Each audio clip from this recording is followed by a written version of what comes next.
Yeah. Shalom, brothers and sisters. I'm Elder Rawchaa, the Gathering of Christ Church live. We had a little technical issue, but of course we're jumping right in with our weekly broadcast. We're only going to be here about 2 hours today. All praises be the Most High, Ahaya, Bahashim Yeshaya, Wawak. I'm Elder Rawchaa, along with Shapat. Shapat usually joins me weekly with the the Academy, bringing in the news from week to week. The Wada for being here. And I'm sure I have Lawya on here with me. Lawya, you with me? I know you got to be with me somewhere. Lawya, you there? Yes, sir. Shalom. Shalom. Okay, we're good to go. Let me jump right in. We got about 2 hours and 17 minutes for this broadcast. And, of course, this is the most timely broadcast, a conversation. And I want to say shalom to all my brothers and sisters there, out there on YouTube as well as on Blog Talk. Shalom to all of you. Now jumping right in. How you doing, family? You all are saying hello. All right, a timely discussion this evening. Okay, jumping right in. The topic of our discussion today, and a matter of fact, we were speaking a few hours. I was speaking with Elder Lawya and Shapat while I was making a few phone calls on the road, and I thought that we should have a conversation, or the Most High will like his people, the people of the Bible, to have this conversation today. Okay, let me zone in a little bit here. That's better. You could just come on in a little bit with me, Shapat. Yeah, just come in just a little bit with me. All right, that's better. Yeah, that's better. That's way better.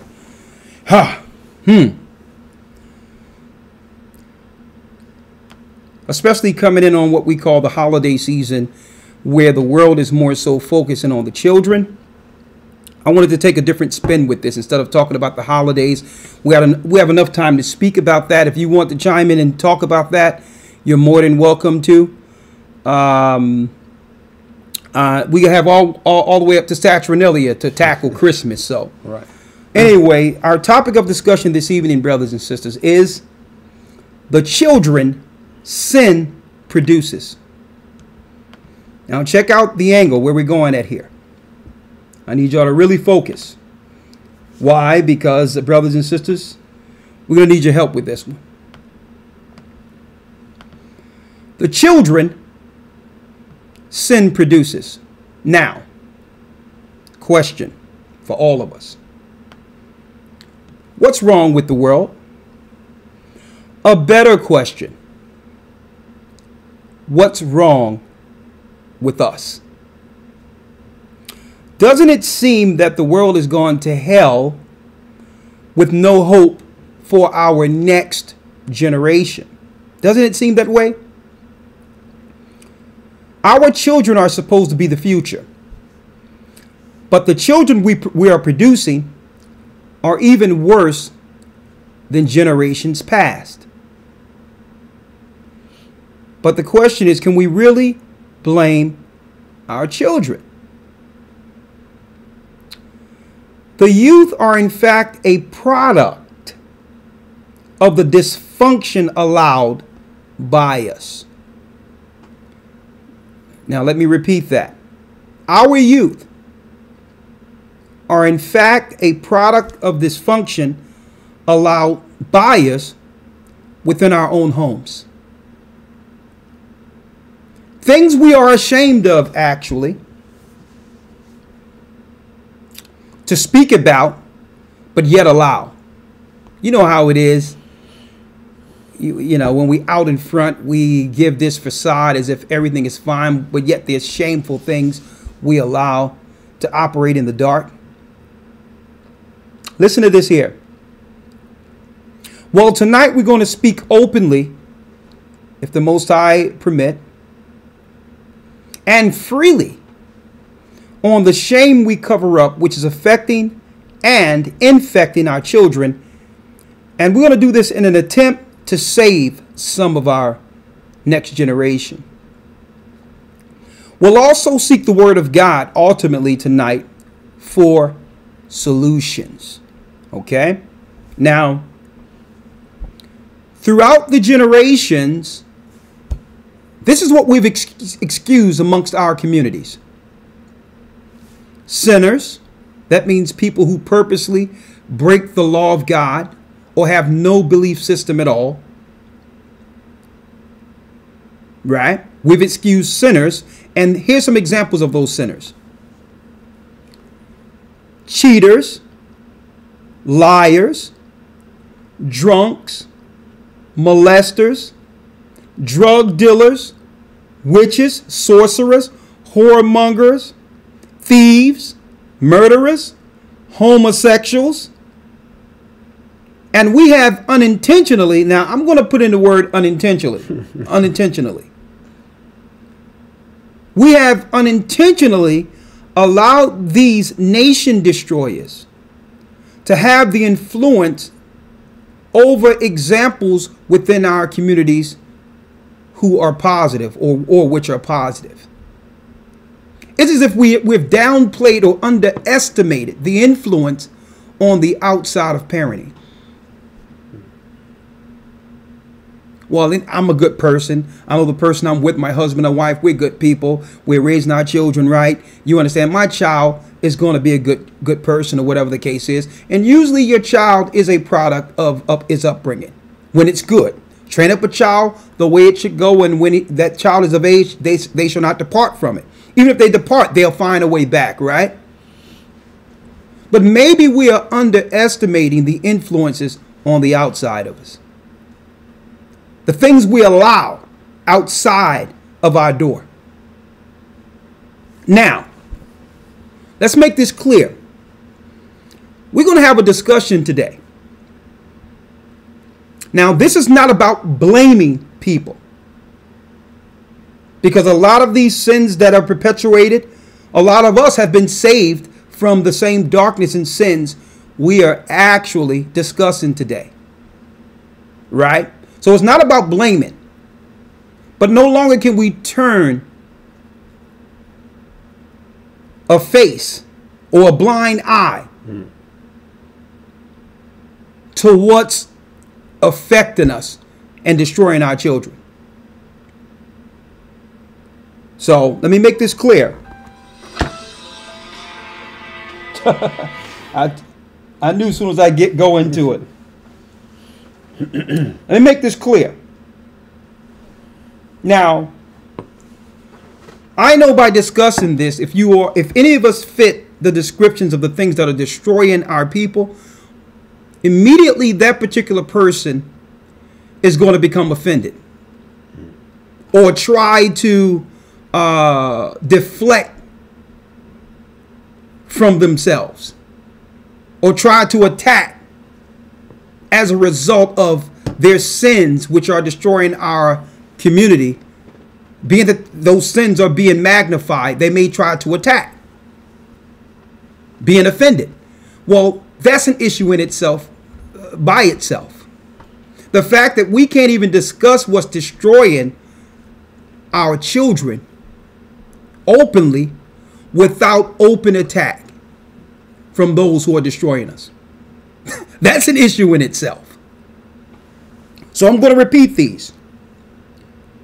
Cheaters, liars, drunks, molesters, drug dealers, witches, sorcerers, whoremongers, thieves, murderers, homosexual, con men.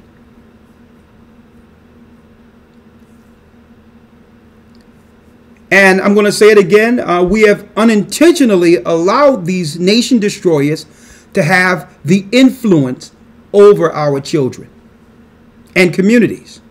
Now, it's not to blame, but this discussion tonight, and we need this to permeate throughout the earth if it be the Lord's will,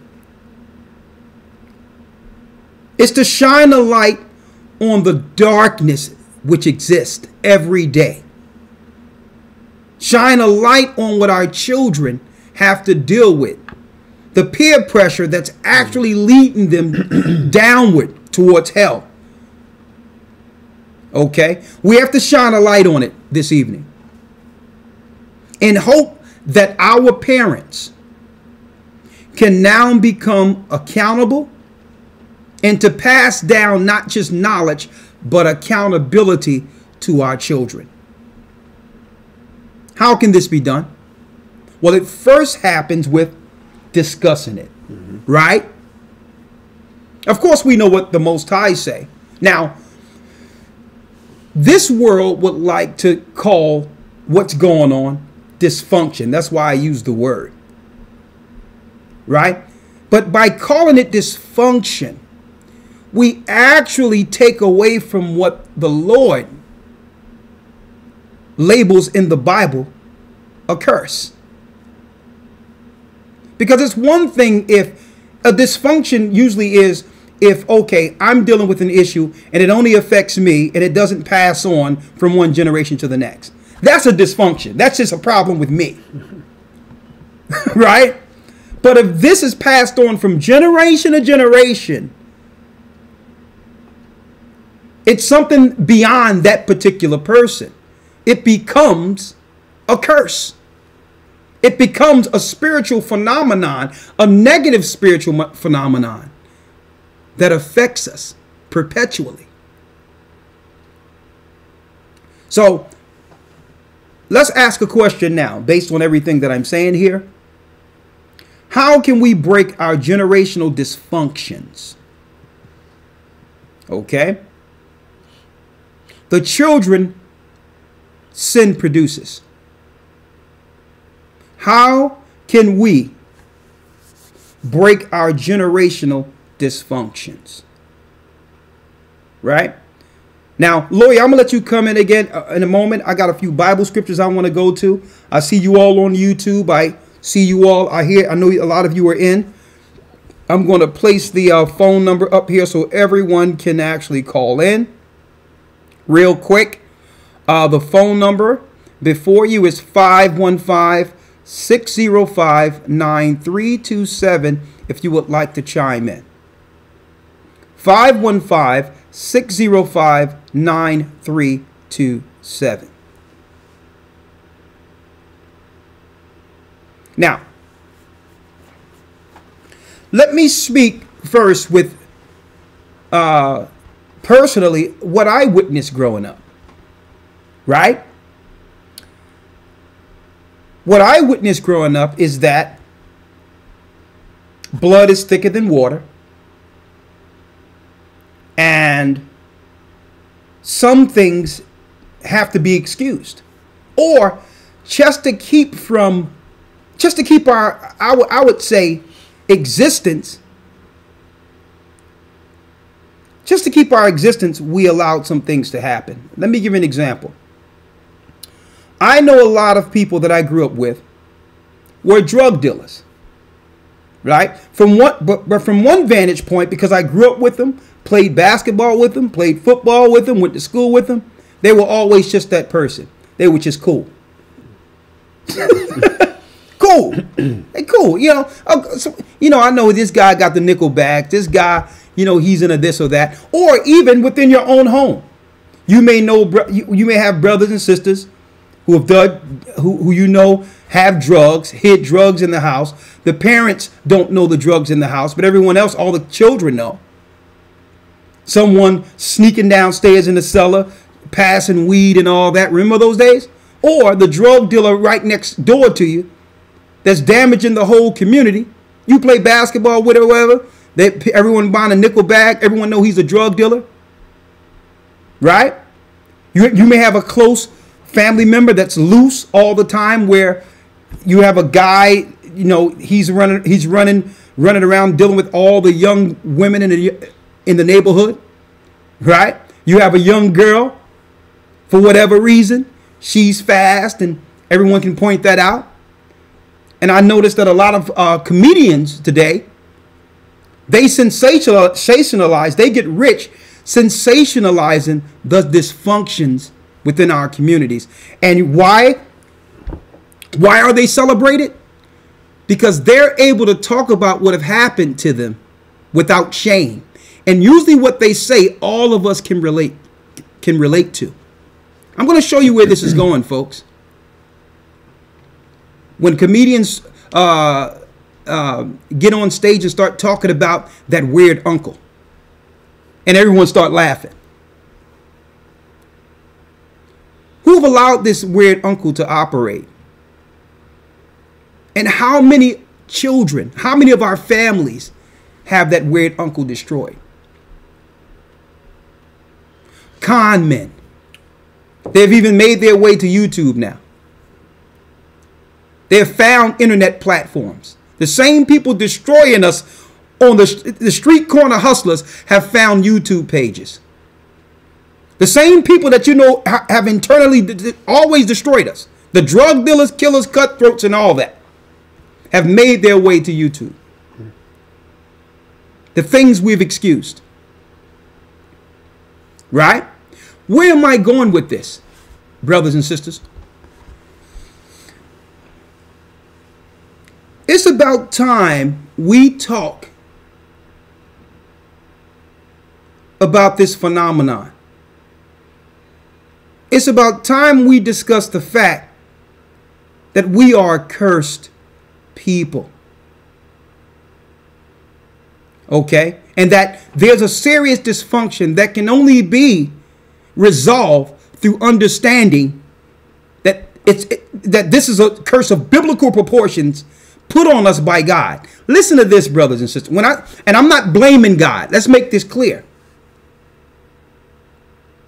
Because what? From each generation, the Most High have given us the word to weigh right from wrong. And we've decided to stick in the spirit of the curse, thereby cursing our children. By allowing cons to operate, by sensationalizing the things that have always destroyed us. Okay? And this is why the other nations view us such. How can we be so incinerated when it comes to other races of people doing something against us, when they're viewing every day what we allow amongst each other? They're perplexed looking at us like, you get enraged when we do something, but you are allowing worse amongst your own people. How dare you come and try to march about something? So I say, you know what? There have to be a breakthrough here. There must be a breakthrough, because everything we've tried as a people hasn't worked. It's a shame what our children have to experience and then grown after being abused psychologically, molested, or whatever, otherwise, physically and otherwise, and have to live their life in the darkness. And 20, 30 years, it takes them 20 to 30 years for them to actually get up the courage to confess what happened to them as children. Things that were allowed by parents. It's a shame. When we should be on the forefront of this, facing the evil against us outright.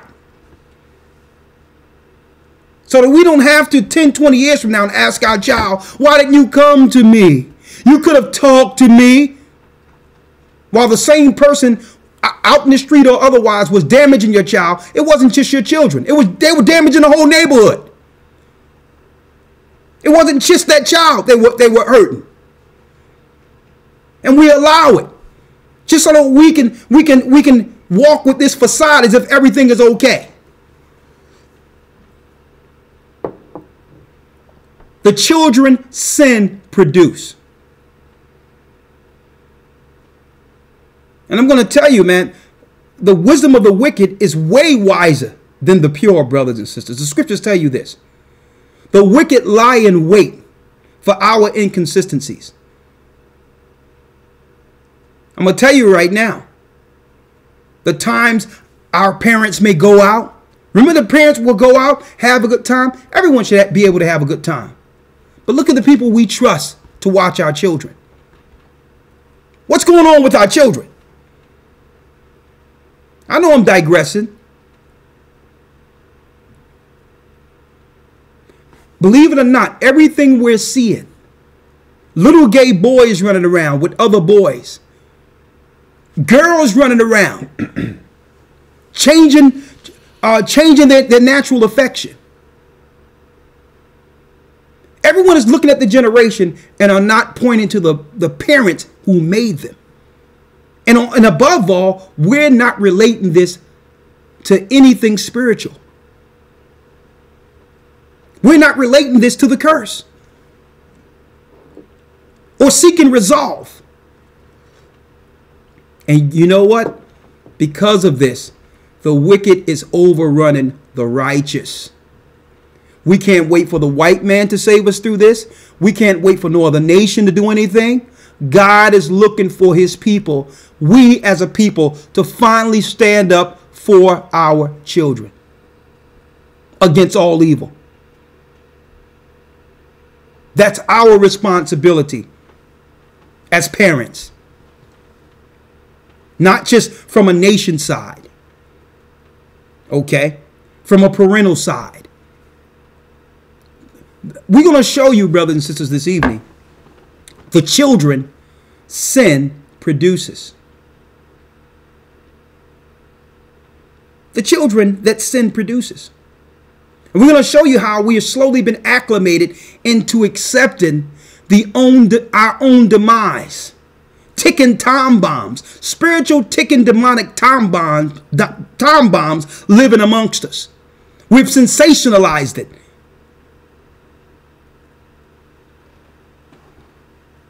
We celebrate all that's wrong with us. I took a few hours this morning looking at a few videos, just dealing with the product of what's happening with our people and the fact that no one is given any true understanding of how to get out of it. That even our darkness and us searching for light is being exploited by the same people who have done this to us. The people we've allowed to destroy us are the people in position to guide us. And I'm like, Lord, only you can save it. Only you can save our people from this. All the victimizers have become the authority, have become the psychiatrists, have become the resolve or the teachers or the outlet for healing for the same people they've damaged. But let's get the mindset, right? Just pulling this around real quick. Hey, Shakam. Okay, I'll contact you, Shakam. I'll contact you. Let's think about it for a moment real quick. Let's get the mindset of our people, first of all. And we're going to deal with it not just from an Israelite standpoint, but from a world perspective. But I would be amiss if I didn't mention the fact that the blacks and the poors who are suffering in the ghettos all around the earth are the children of Israel according to the Bible. So I would need to deal with it from that perspective first, so that we can actually get a handle on the mindset.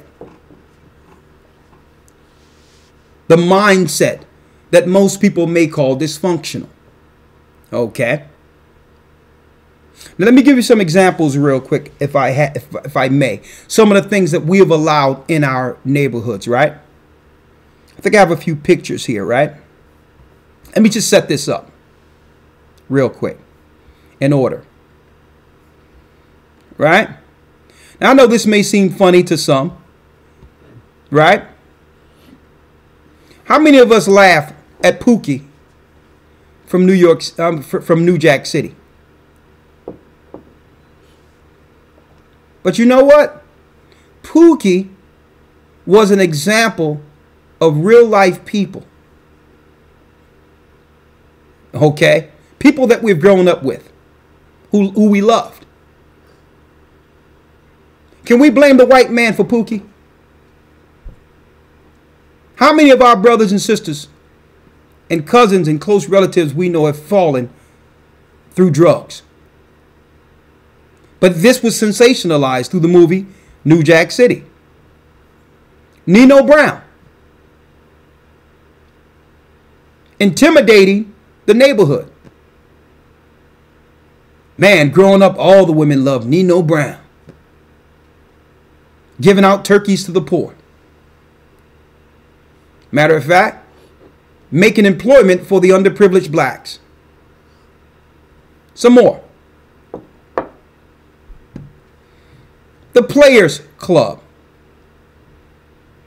This is what sensationalized or brought stripping, which is no different than whoremongering as well as prostitution, glorified prostitution, using our sisters as props. Right? And guess what? Growing up, I seen all these movies growing up.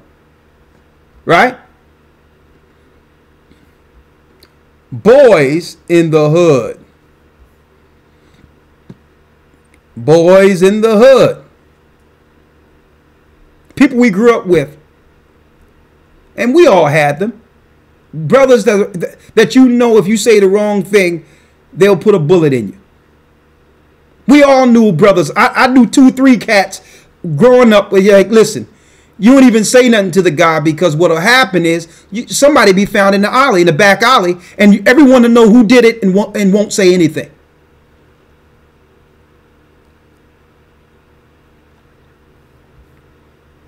The things we allow.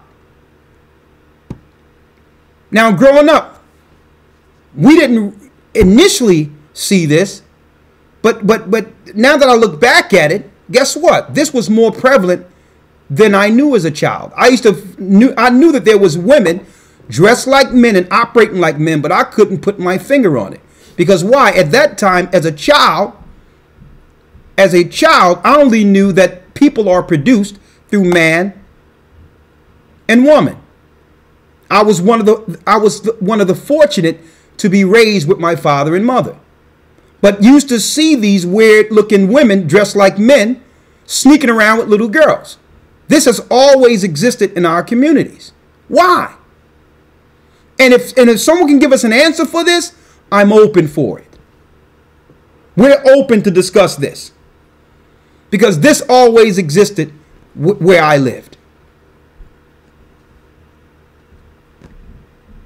Now, this particular guy here is saying that, now, this is a weird situation going on here. If I can blow him up here. He's already blown up pretty much. But this guy is an openly gay guy, homosexual, who says that he's behind the gay people, but the gay people got to straighten out a few things. He has a problem, and that gay people have to straighten themselves out. He agreed with homosexuality, but there's a lot of things gay people need to straighten out. And he has a YouTube page breaking down how he supports gay people, but gay people need to really get it together, not discontinue their perversions, but to get it together on other levels, if you want to ever see that. But that guy with the green Speedos on, buffed, was a homosexual. They always existed. These men who were always dealing with other men. They weren't as flamboyant when I was growing up as today, but they existed. The question is, why do we allow it? Why? I want to talk about this, because why? The children of this world are wiser than the children of light, folks. These people predatorize. Okay? And on top of predatorizing, focus on turning the good guy or girl. Okay? They have a specific purpose in our communities to focus on who they would call the goody two-shoes. We have no idea that they are predatorizing within our neighborhoods, that they are seeking us out to destroy us. We have no idea the spirit in these people. Now, we're going to show you some more products with a few videos in a couple of moments, but I see some brothers and sisters who just came in, and this is one of our more serious conversations. The children sin produce. Can we expect our children to be any less than what we're seeing right now based on the examples presented before them? And how long do you think the Most High is going to allow this to last? Will there be another generation after these children? Can you see the future beyond this next generation?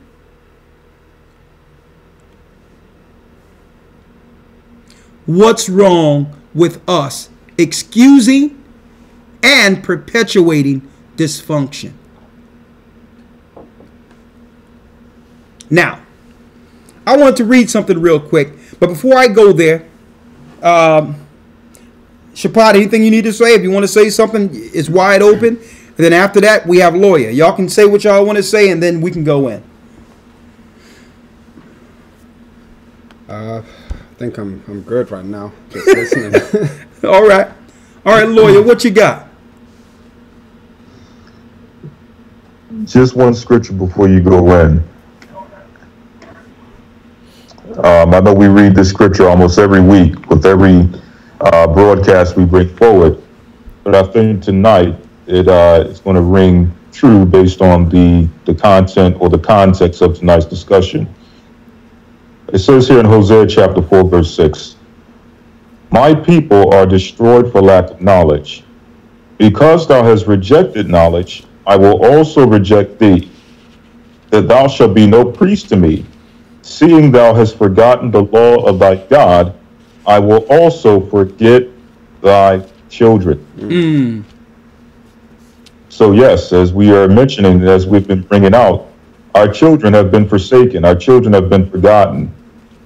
And the main reason why our children have been forgotten by the Most High is because we're forsaken the law of our God. I'm going to leave it there, Elder. I know there's a few things you want to go into, and I'll come in off the back end of the scripture you bring forward. Okay. Well, before I bring that forward, just for the sake of edification, because I said I wanted to hear what other brothers and sisters had to say concerning this particular topic. And our topic today, the children sin produces. And I see some opinions that I think I need to put out there. Sister Alana, okay, on YouTube here. Shalom, sister. She says, because people are afraid. Why do we allow these sinners to continue to destroy and focus on destroying our children? Why is it allowed? She said, Sister Alana, because people are afraid to speak up and have a bold, confident spirit of courage. People pacify stuff, okay? Keep the peace. Just to keep the peace. That means we live and let live, right? But the problem is the perpetrators aren't living and letting live. Right.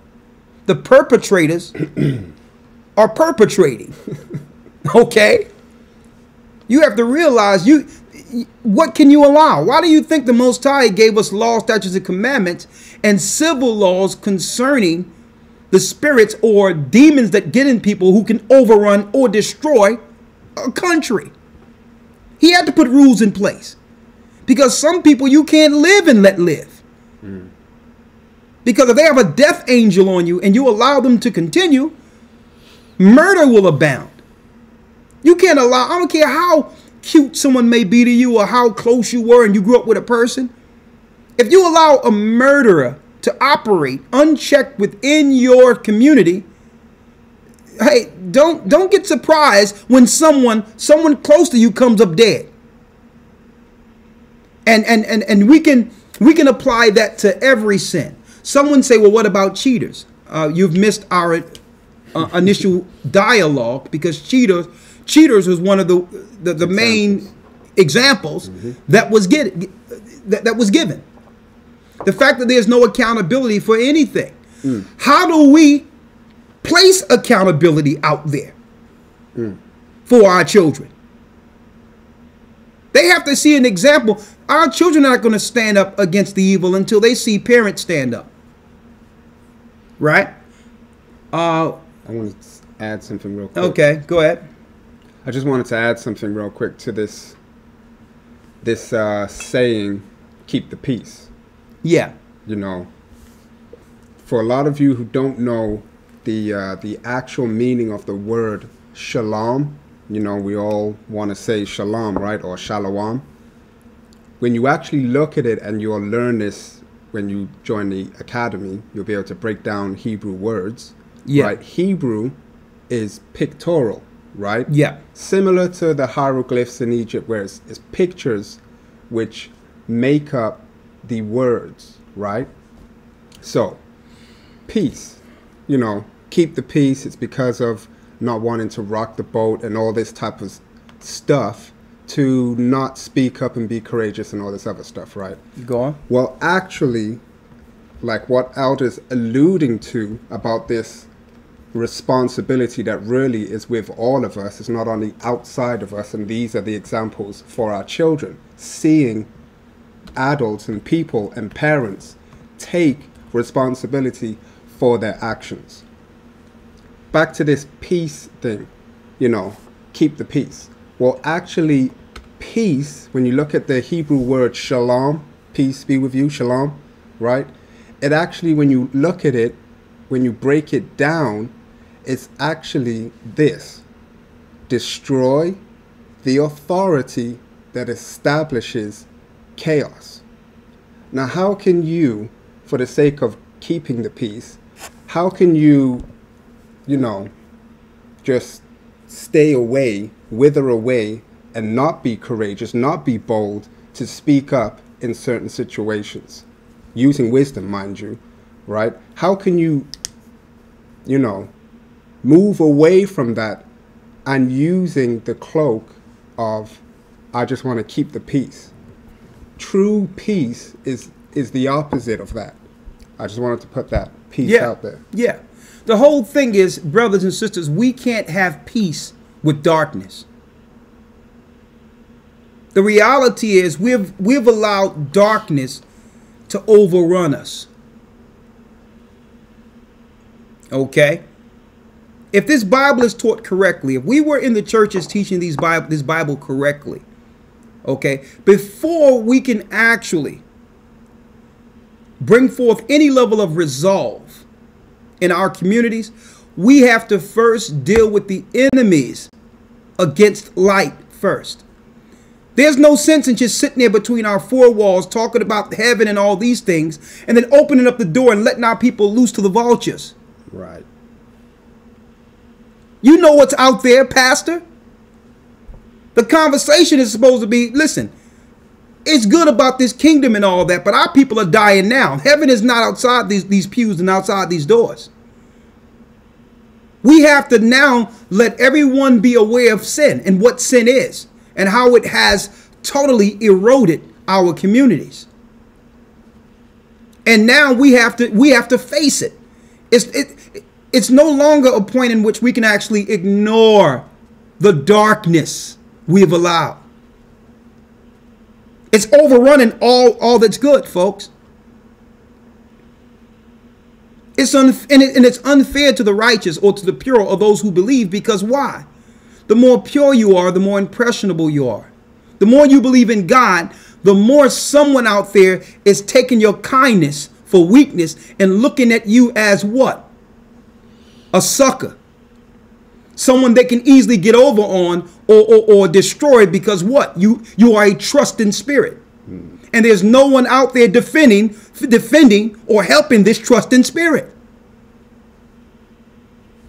So we you know, let me read this real quick. I'm going to read this real quick.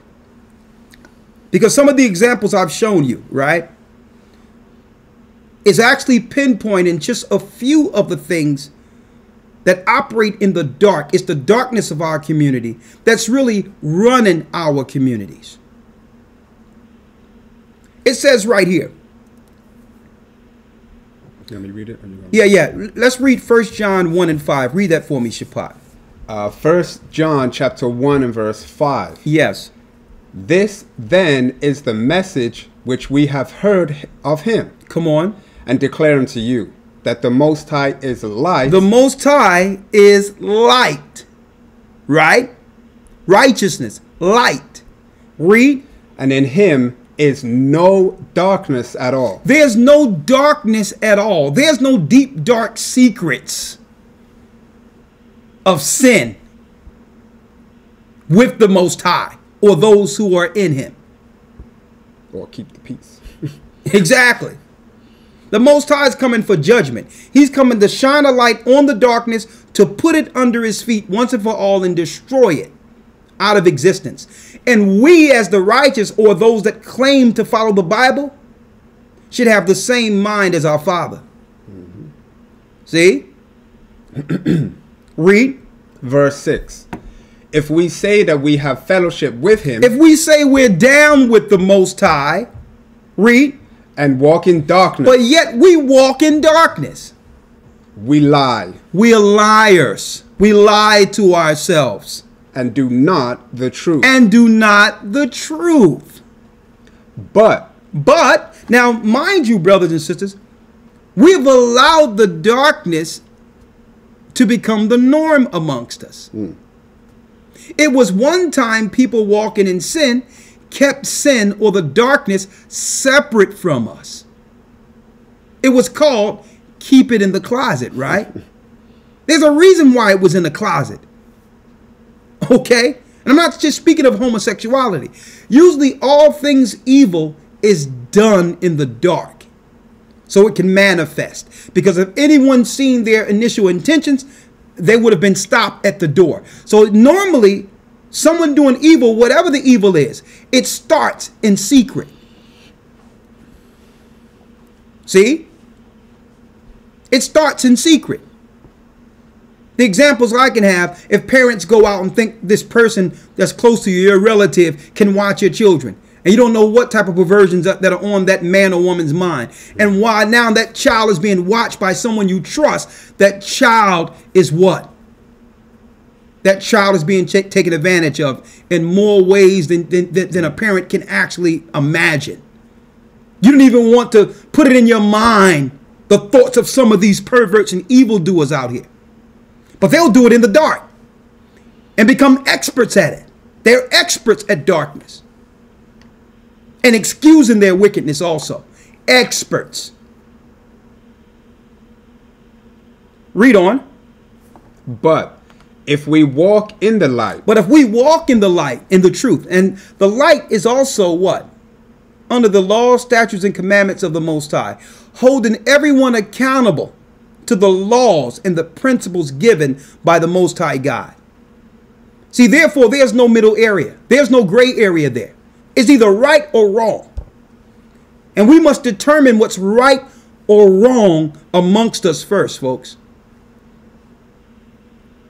In order to set accountability, we must all have a broad definition that we understand together concerning right or wrong. Mm-hmm. That's what the next verse says. Yeah, read.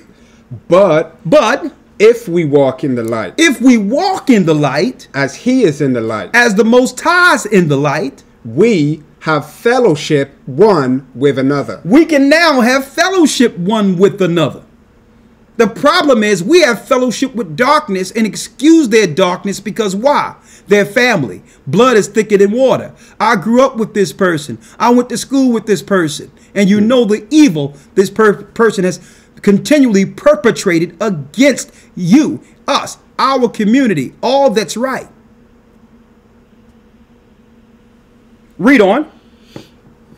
And the blood of Yeshua Christ, his son, cleanseth us from all sin. He cleansed us from all sin. So that's not Christ coming to say, okay, I died on the cross for your sins, so now you are absolved.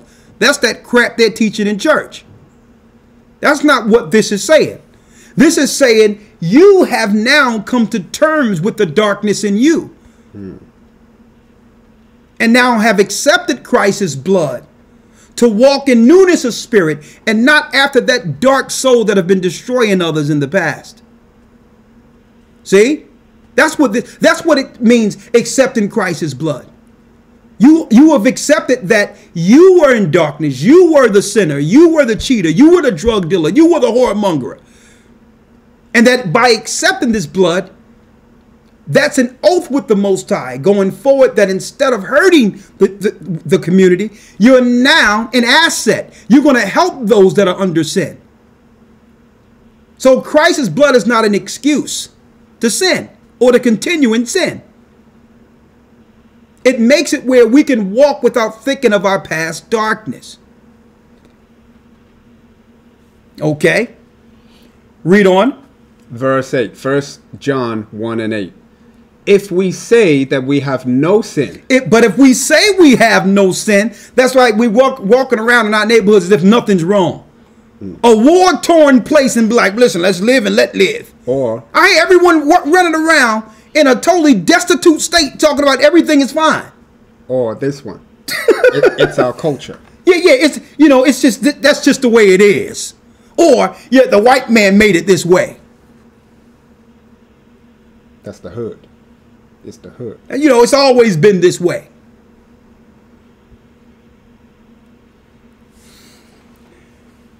Come on. If we say that we have no sin.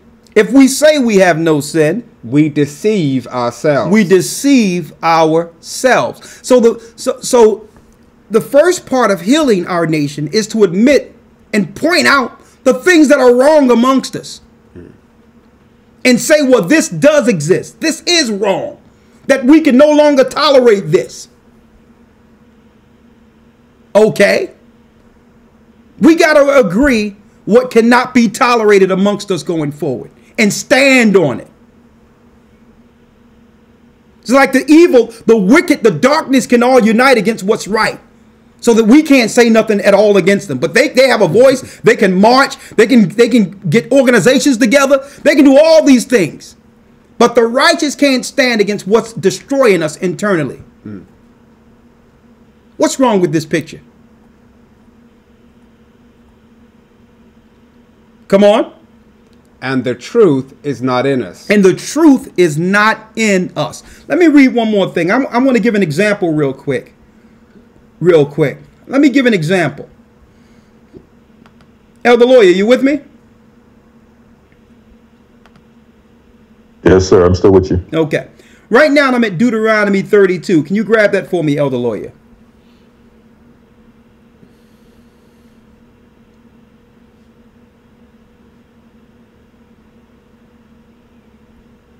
All right.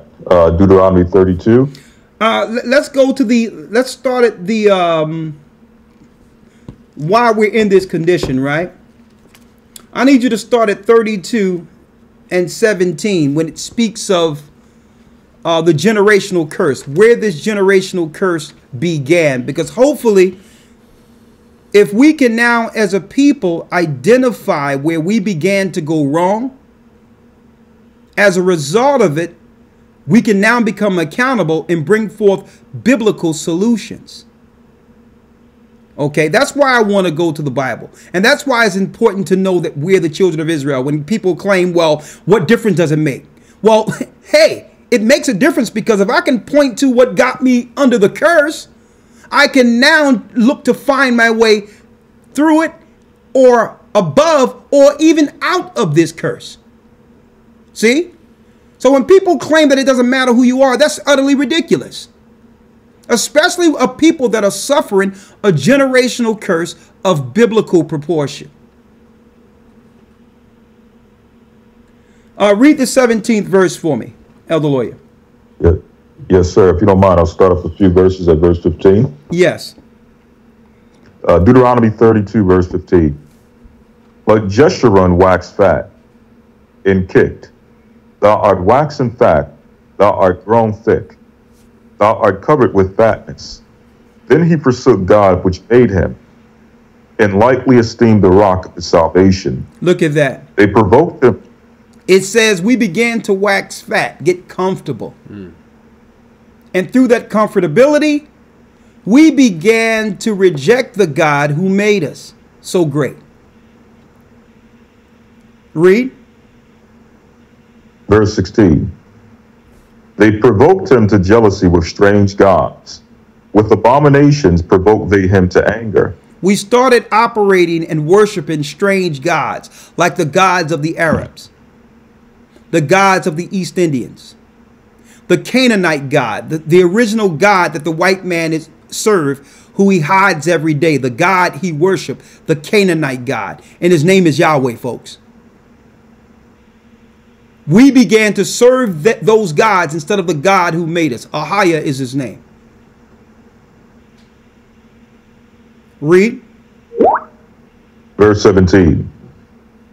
They sacrificed unto devils, not to the Most High. It says they sacrificed to devils. Read. Read it. Yes, sir. Verse 17. They sacrificed unto devils, not to the Most High, to gods whom they knew not, to new gods that newly came up, who your fathers feared not.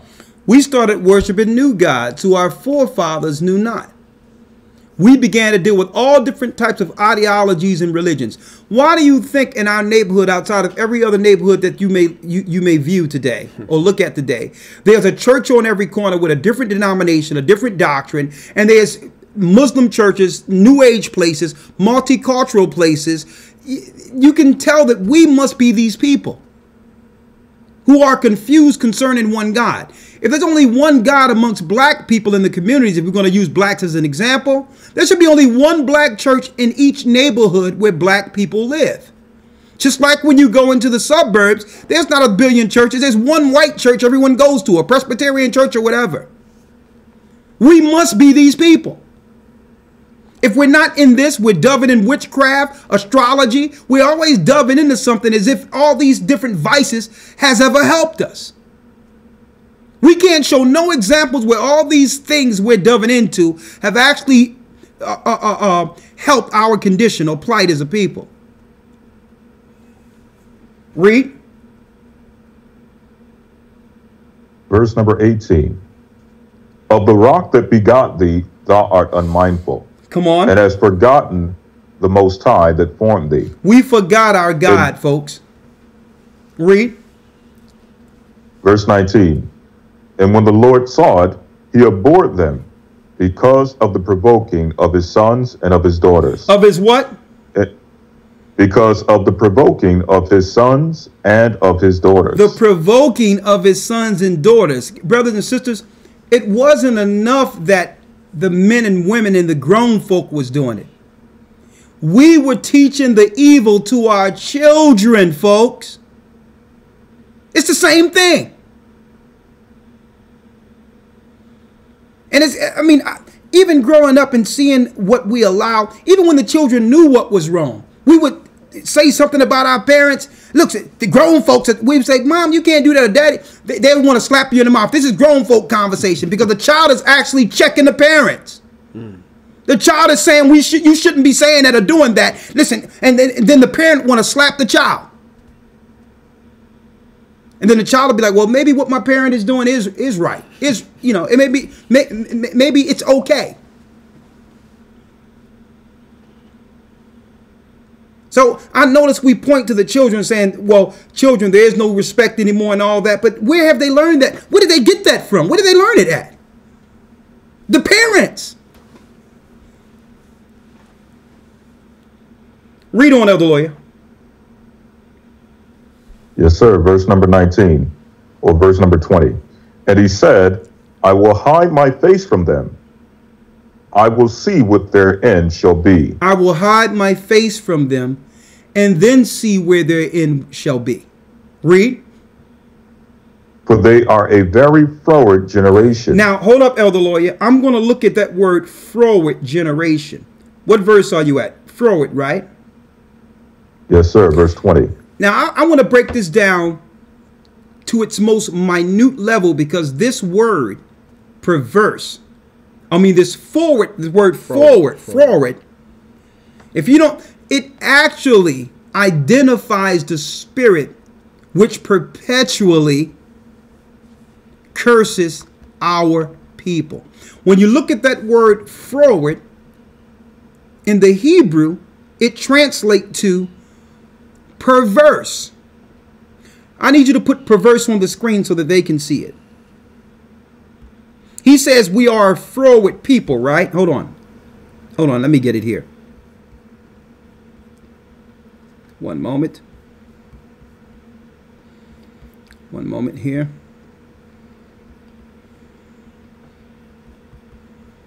Click on it. One moment here. All right. It should pop right up, right? There. Now, yeah, slide it over so they can see perverse. Yeah, thawada. Yeah. Perverse. Now, check out this definition for the word perverse, which means the Most High says, I'm going to curse you because this is how you are as a people, children of Israel, God's people. It says perverse, which is the word froward comes from. Perverse. Showing a deliberate and obstinate desire to behave in a way that's unreasonable or unacceptable, often in spite of the consequences. You're going to be unreasonable, doing things that's unacceptable, and don't care the consequences for it. Awkward, contrary, being difficult, unreasonable, uncooperative, unhelpful, obstructive, disobliging. That means you don't oblige. You'll try to get smart or disrespect for no reason at all. Stubborn, obstinate, obdurate, mullish, pig-headed, bull-headed. But the key word here is irrational. Showing a deliberate or obstinate desire to behave in a way that's unreasonable or acceptable, often in spite of the consequences. Check out this one. Contrary to the accepted or expected standard or contrary to the accepted or expected standard or practice. So that means the Most High punished us for purposely becoming contrary to what's acceptable. Shapat and I went into a Jamaican store to get some food last weekend, right? So that we can enjoy after the Sabbath. Now, I take pride in actually supporting our people and their businesses. You know, even though, of course, we're living in a system in which you cannot support everyone else because the system is built, the enterprise is built from everyone else. But all in all, I take a special pride in going in and actually supporting black businesses. Let me tell you, I went into this Jamaican store and a sister was at the counter. And it was one of the most indignant experience I received from someone I was actually patronizing or giving my money to. But yet, I didn't let it get under my skin. I didn't let it affect me negatively. I smiled. And at the end of it, I just gave my money anyway. But the product that she was going to give us, that she could have reached 2 feet over to give us, she didn't want to trouble herself with that. So I actually let her have the money and I walked out of the store. Didn't say anything. You can still have the money. I want to support you. But the only explanation you have for this, brothers and sisters, that I have for this is a curse. I'm actually paying your rent. When I'm paying or patronizing you, I'm paying. That money you're getting paid by your job is not coming from your boss. It's coming from those that are patronizing the business. Your boss is just divvying out the money. But it's the example that I'm just reading. And you know what? I don't have nothing against the sister but you know what? That's behavior that I've come used to. I'm used to exhibiting or having that experience with my people. I've always had that experience. And the only answer to that is what I'm reading out of this Bible. Accursed people, which will do certain things that they know is wrong without caring about the consequences. Look at what's going on in our communities and tell me that's not us. Look at the product or the consequences of our actions, which is what? Our abode, where we live.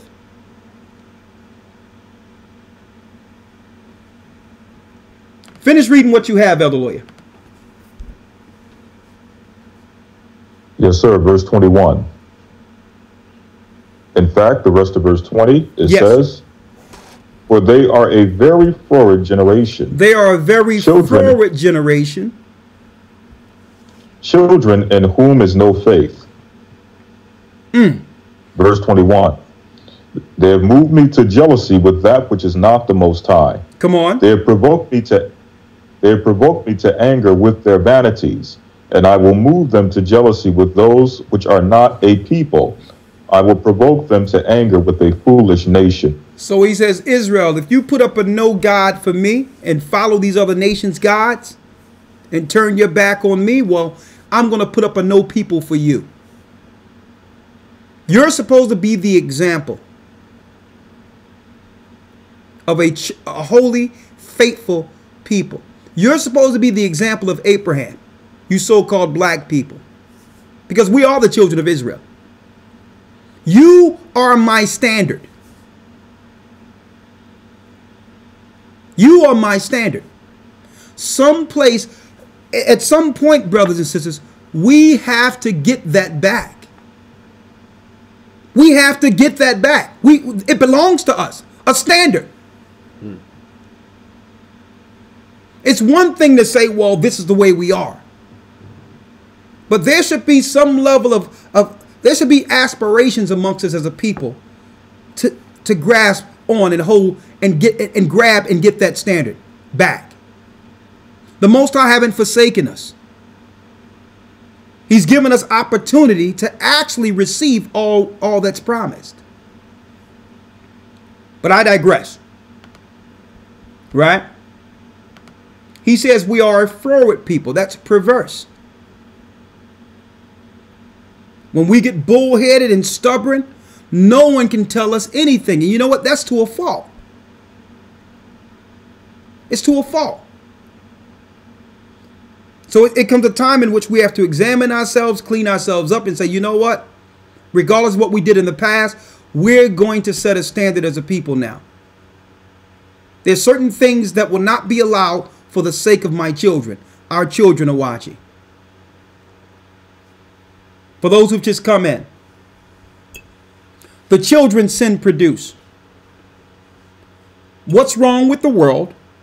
A better question, what is wrong with us?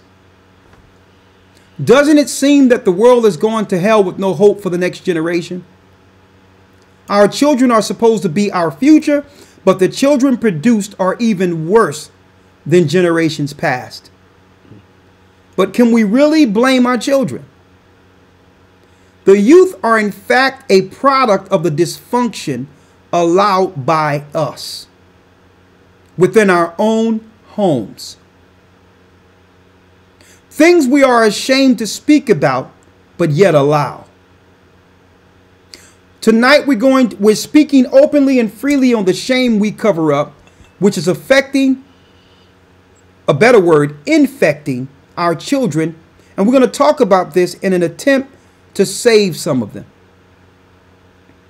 We're seeking the word of God for solutions and understand that throughout generations, we've excused sinners. We must admit this. It has nothing to do with the white man. The white man is going to do what we allow. He's going to always bring drugs in as long as we allow it to be sold amongst us. He's going to always build prisons and grandize himself and perpetuate and get rich off our dysfunction because we allow it. You can't blame him for making jails for criminals when there's no one checking the criminals amongst us. Okay, at one time, if a person perpetrated a sin against a man or a woman, according to the Bible, that particular family was indemnified. Whatever the family lost, if someone killed, stole, or whatever, that direct money, whatever that happened with that criminal, went to the family. Okay, but look what happens amongst us. We are operating in a systematic criminal element, and the money that's made from the criminals that actually perpetrate their criminality against us, all the money goes to the state. So you think the state is trying to stop criminals? No money is coming back to help the families that are suffered through murder, through thievery, through lying, through cheating, through killing, through drugs. None of that is coming back to helping the people it's affecting. So it's something that we can't talk about the white man no more. Let me read this here. Throughout the generations, we've excused sinners. For example, we continually excuse sinners. For example, cheaters, liars, drunks, molesters, drug dealers, witches, sorcerers, whoremongers, thieves, murderers, homosexuals.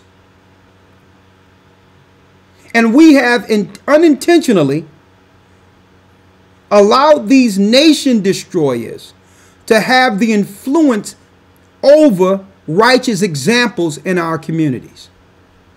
They have more status and prestige than the righteous man or the virtuous woman. What's wrong with that? With a drug dealer will get more shine than a brother that's trying to do right, or may even go to church, or may want to raise a family righteously, may not have the money of a drug dealer, but he's a moral person. But in our community, it's the drug dealer, T on a corner, getting all the support of the community.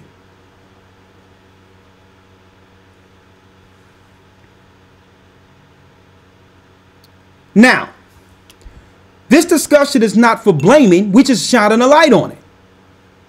How can we expect others to come in and try to help us with anything when they are looking from the outside? Seeing the examples of things we allow that continually destroy us, that we actually have the control, we actually have the power to stop it if we were to unite under a law. So we expecting a politician or a pastor or someone else to fix it from the outside, when the answer was here the whole time. It was here the whole time. We just needed to unite under the word of God and hold everyone accountable, starting with the so-called pastors who's teaching it. If they don't stand for nothing and they are excusing sin, you can't teach in our community. You're not qualified if you can't stand on the principles and laws of the Bible you claim to uphold. Right?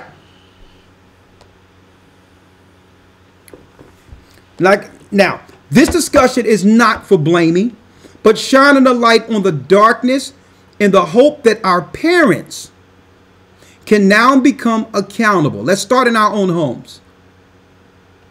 And so that we can pass down accountability to this important generation before us. Our children, why do you think they're ramping up the vaccine schedules and all those things, and is aiming the gay agenda and all that on the next generation, where you can't even look at a commercial without seeing some weird perversion? Why do you think they're aiming at these children? Our children, this next generation is the generation, folks. This next generation, the majority of children are not going to grow up under the lies we had to grow up under. And guess what? The powers that be understands the impact of that. They understand that. The leaders is the next generation. That's why they turning boys into girls. That's why they pushing the so-called gay lifestyle and all that. That's why they're keeping our children distracted with all types of garbage online and all that, because they understand the significance of this time and this generation. So the question is, how can we break our generational dysfunctions? How can we? Someone says, Renee Morgan states, we have people around and in our community that we don't know. They don't believe as we do, and they are of this world. So how do we change our community with so much division amongst us? Great question, because there is solutions for that.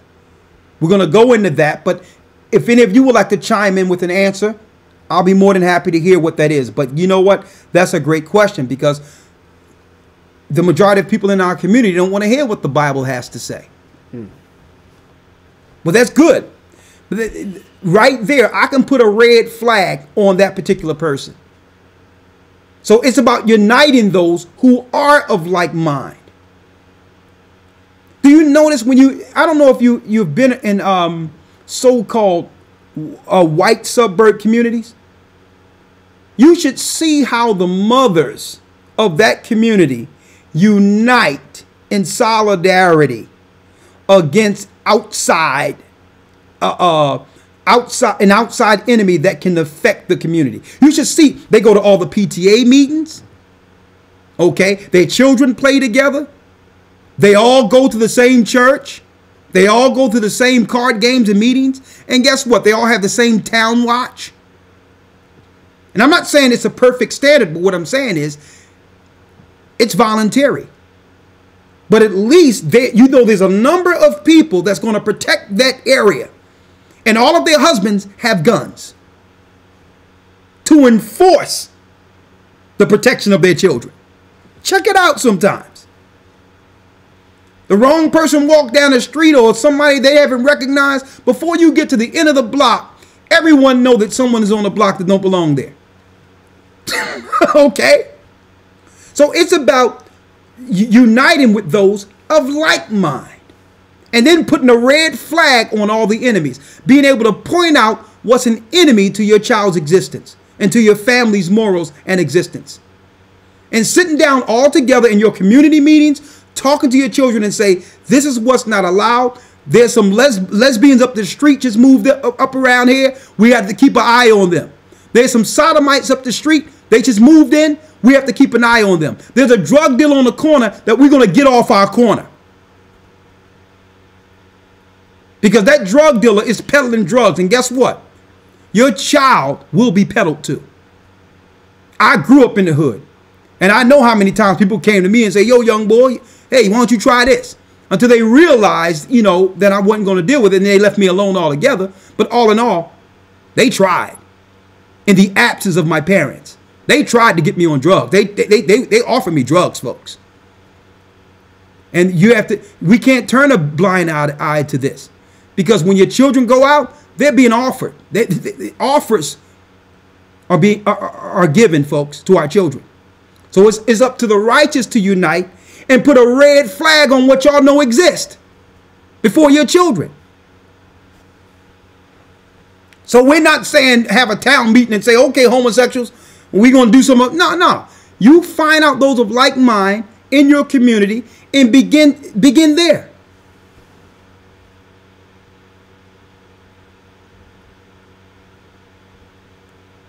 Someone says, CASD states, lasciviousness became more important to us as people because of so-called opportunity. Now everybody mind their business for monetary gain. So it's more so about chasing money than focusing on what's affecting our children. Good point. Or not standing against something because of money. Because of money. Yeah. Yeah, because of money.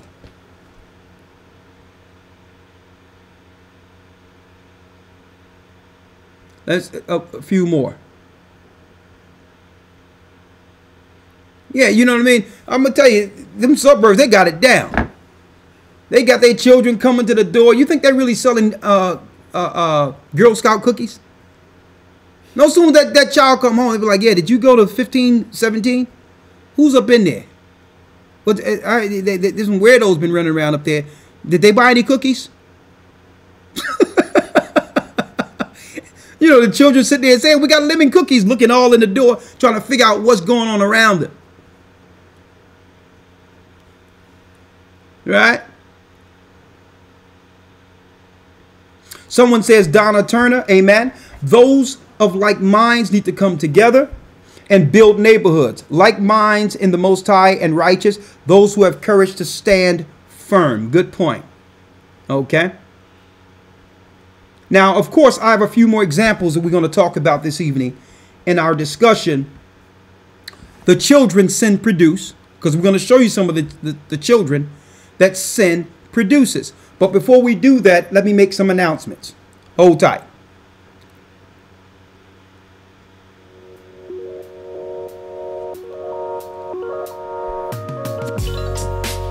Are you seeking to strengthen your biblical foundation? Join us in the Hebrew Bible Academy, where we offer 12 weeks of in-depth learning in a structured environment. Receive real-time news from Brother Rawchaa. And let me put out there real quick, brothers and sisters. And amazing lessons we by have an Elder academy Rawchaa. that will start December 23rd. All is invited, okay?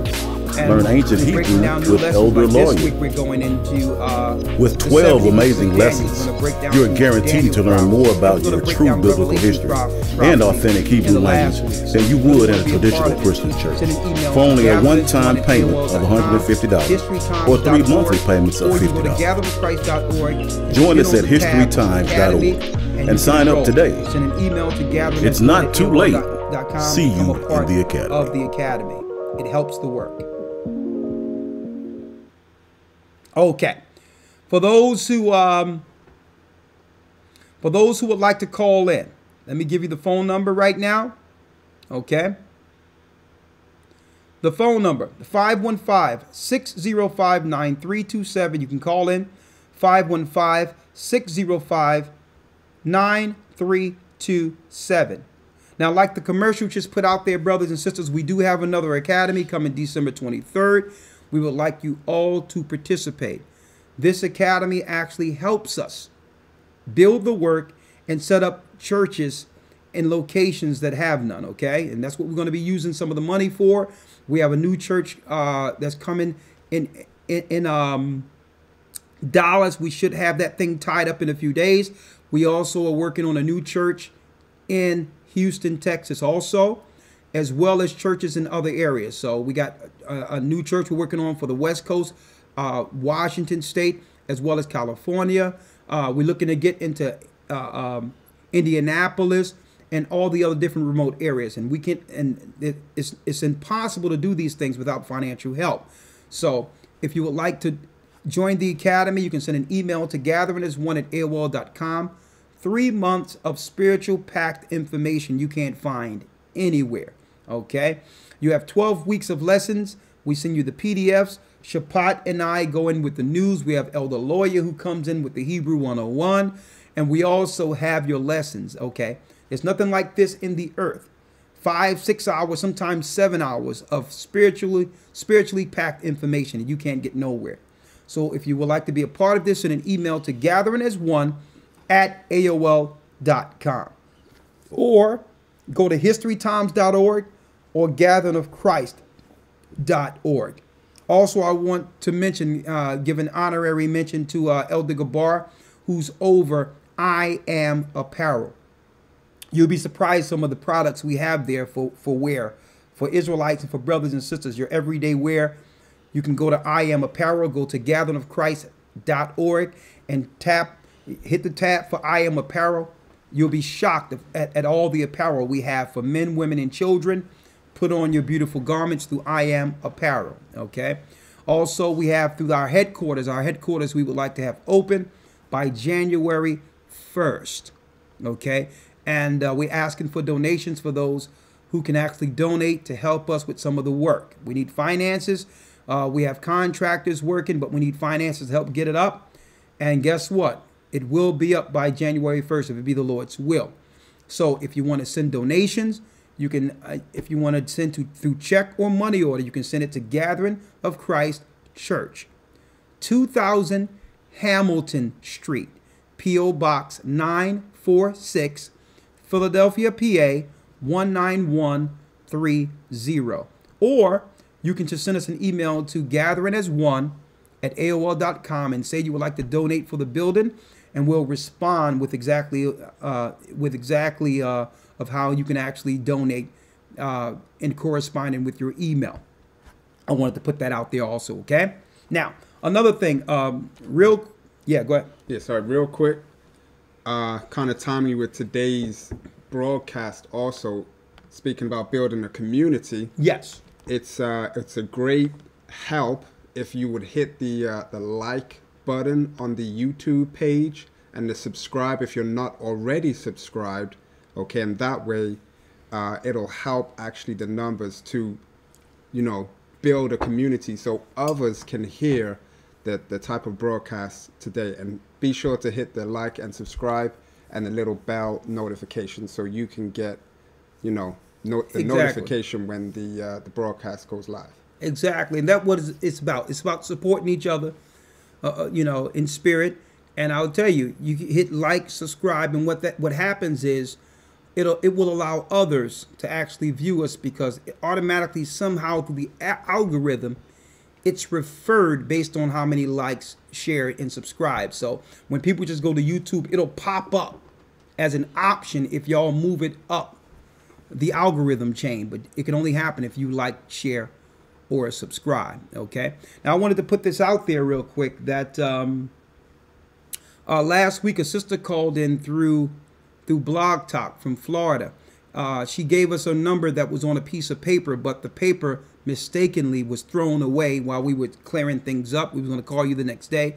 So, sister, I need you to call back if you hear this. I didn't forget to call you, but when we wrote your number down on a piece of paper, it was mistakenly thrown away. Okay, so I don't think we forgot you. So if I said I was going to contact you and didn't, it's because your number was on that page. But you can, when you call in, I'll see your number. I'll make sure I put it on my computer. Therefore, I don't have to worry about it. Okay, and I'll call you at my earliest convenience. Now, the topic: the children sin produce. Let's open up a few calls real quick. And for those who would like to call in, 515-605-9327 is the call-in number. All right. First, we have 757 area code, and then afterwards 216 area code. Please make your comments short and sweet in respect of those in the queue. 757 area code. Shalom, you're live with the Gathering of Christ. Shalom, Elder Rawchaa, the Lawya. Shalom, how are you? Shalom, brothers. Doing well, blessed. Just wanted to chime in really quickly, just to add on to what you were saying, Elder. I definitely think it reflects, the youth reflects the elders and who the elders are, And I also think it starts inwardly with yourself. You changing yourself with the word of the Lord and getting baptized in it. That breaks the curse over you and your legacy, and then your walk, the way you show your children how you walk as a parent in Christ, that'll make your children follow suit, just how we're our highest children, and, we're following suit under his authority. So I think it definitely starts with the foundation of just you checking yourself as a parent, as a human first, as a child of God first, understanding who you are, making the necessary changes, being accountable. And then that way your walk will definitely reflect into your children, because they have no choice but to follow what they see in front of them. So, the youth is messed up based upon, the ones that are here before them. So I just wanted to chime in with that. Bless you, brothers. Thank you for all the effort in your work. And shalom. Shalom, and thank you, brother. Shalom. Okay, the next phone call, 216 area code. You're live with the Gathering of Christ Church. Our topic: the children sin produces. Shalom. Shalom. I like to speak on family unit as far as keeping together, because of the welfare that's being given out to young ladies to lose their men, picking up the family, and the streets are teaching kids the videos, the raw videos, and Hey, brother, hold on. Let me put you on hold. I'll come right back. Something is going on with your phone. I need you to get into a better area, and I'll come back to you because your phone is muffled. I'll come back to you, 216. 501 area code, then 574 area code. Shalom, 501.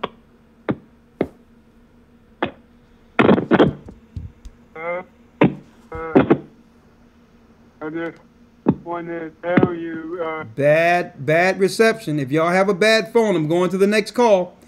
574 area code, then 347 area code. Shalom.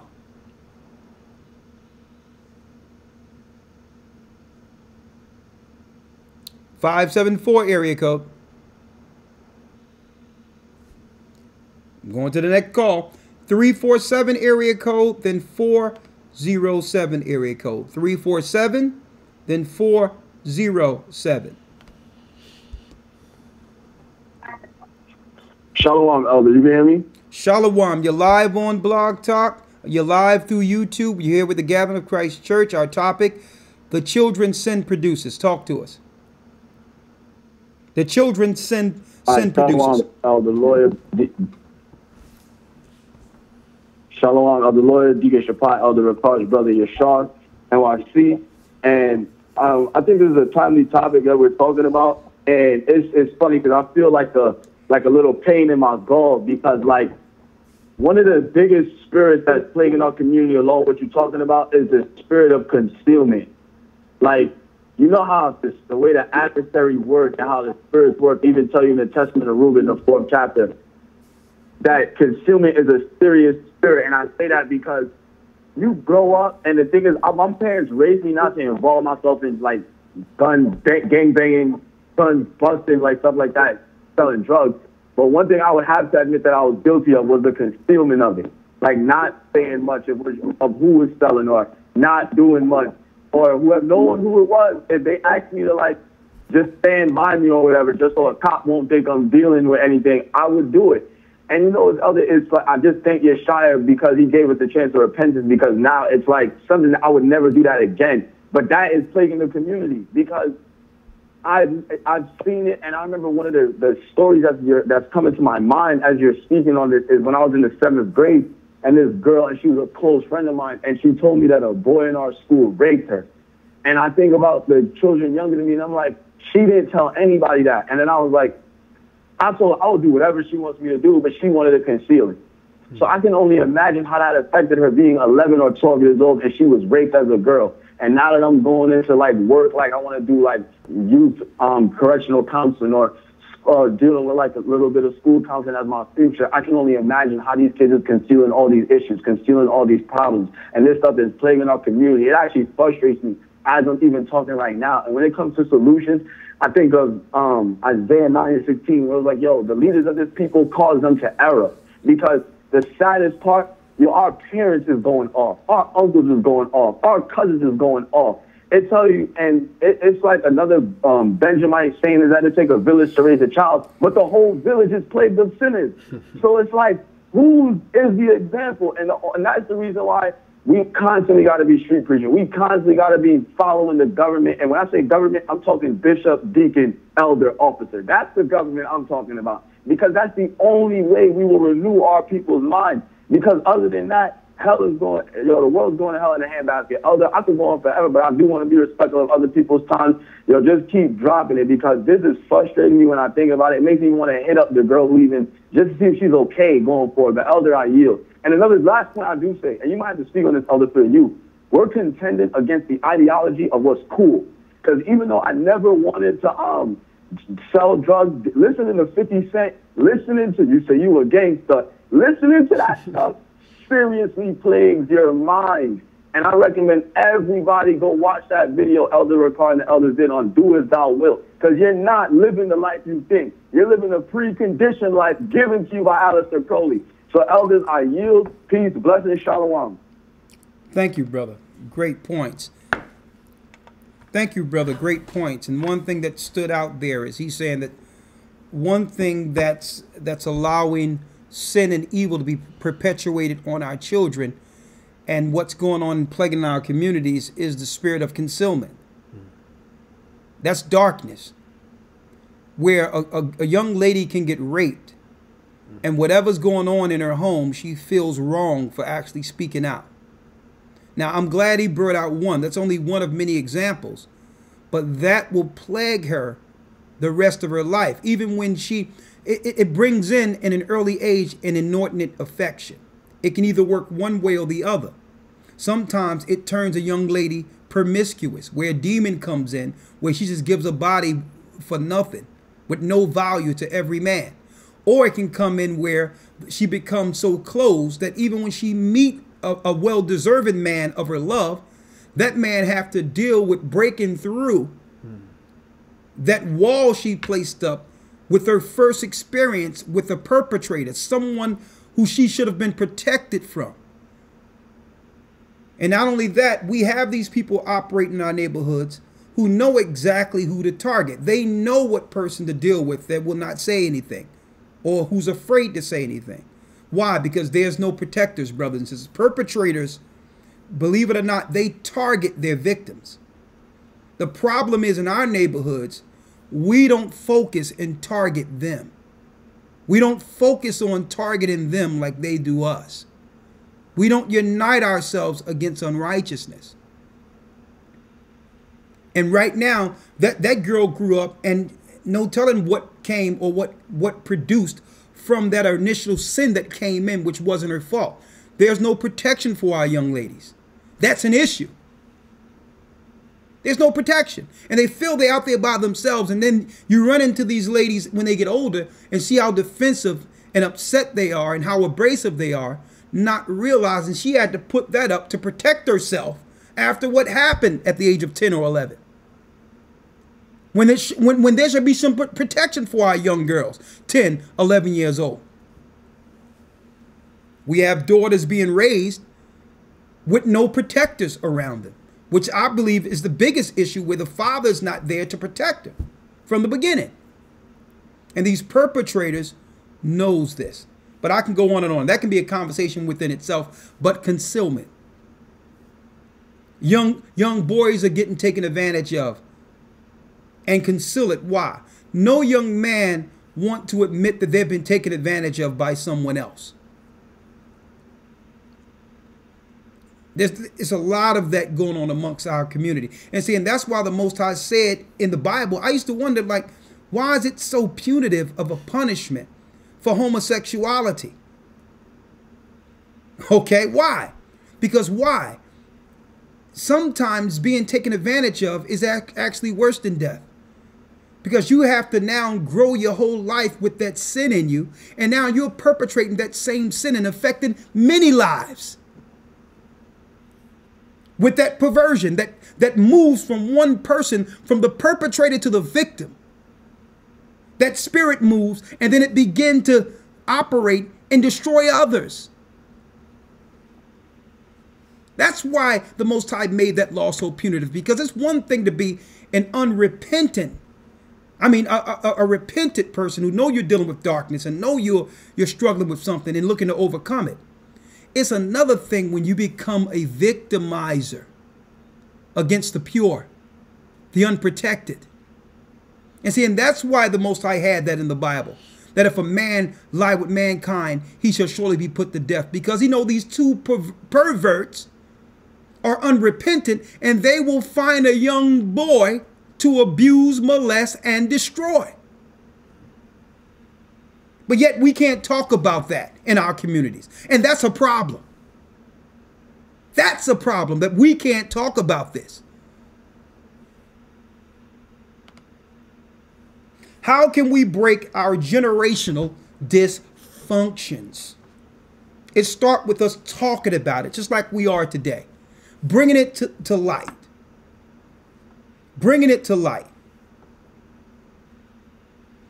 Bringing it to light. I looked online and I see what's going on. Sometimes I look at what's going on with the so-called conscious community, that hot mess of unbelievers and atheists. A bed of sinners and evildoers. And you know what? And I say, you know what? why are these cons existing? You know why? Because they understand their audience. They understand their community. They know how to victimize.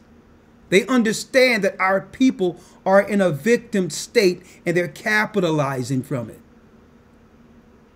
I look at one guy, no light, took 70,000 from a brother in the UK.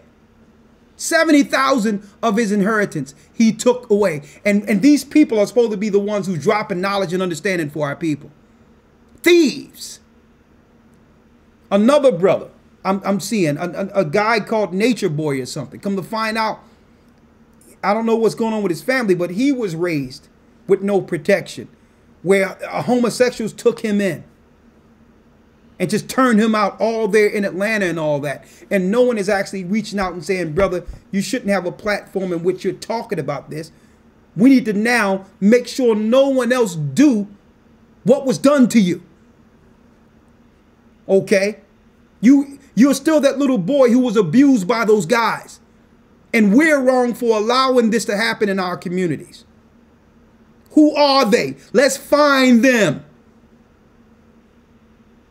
And if they don't exist, let's find others like them and stop them. Okay? There's other people, like a brother was speaking out against himself being molested or whatever the case is. And now you have the conscious community. I see brothers out there attacking him. One moment. Attacking him, making him a victim, and totally moving all of the light off of the darkness who's African Bambaataa, who's been raping our children all over the earth. Because they can do it. They know that there's no protectors, no people standing with the laws of God to protect our children. And brothers and sisters, they're out there. And if you think they're not going to affect your children, guess what? They done found their way online, folks. They talking that metaphysics garbage, all this crap, and their main focus is to destroy or to discredit the Bible, because they know the Bible identifies the demon in them. Let me bring in Gabar Yasha Allah real quick.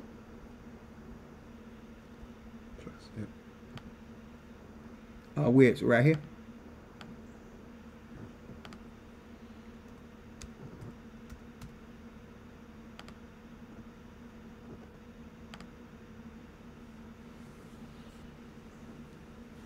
Let me bring in Gabar. Gabar, you with me? How we doing, elders? Can you guys hear? I'm blessed. The floor is yours, my brother. Elder Gabar. Well, yeah, let me just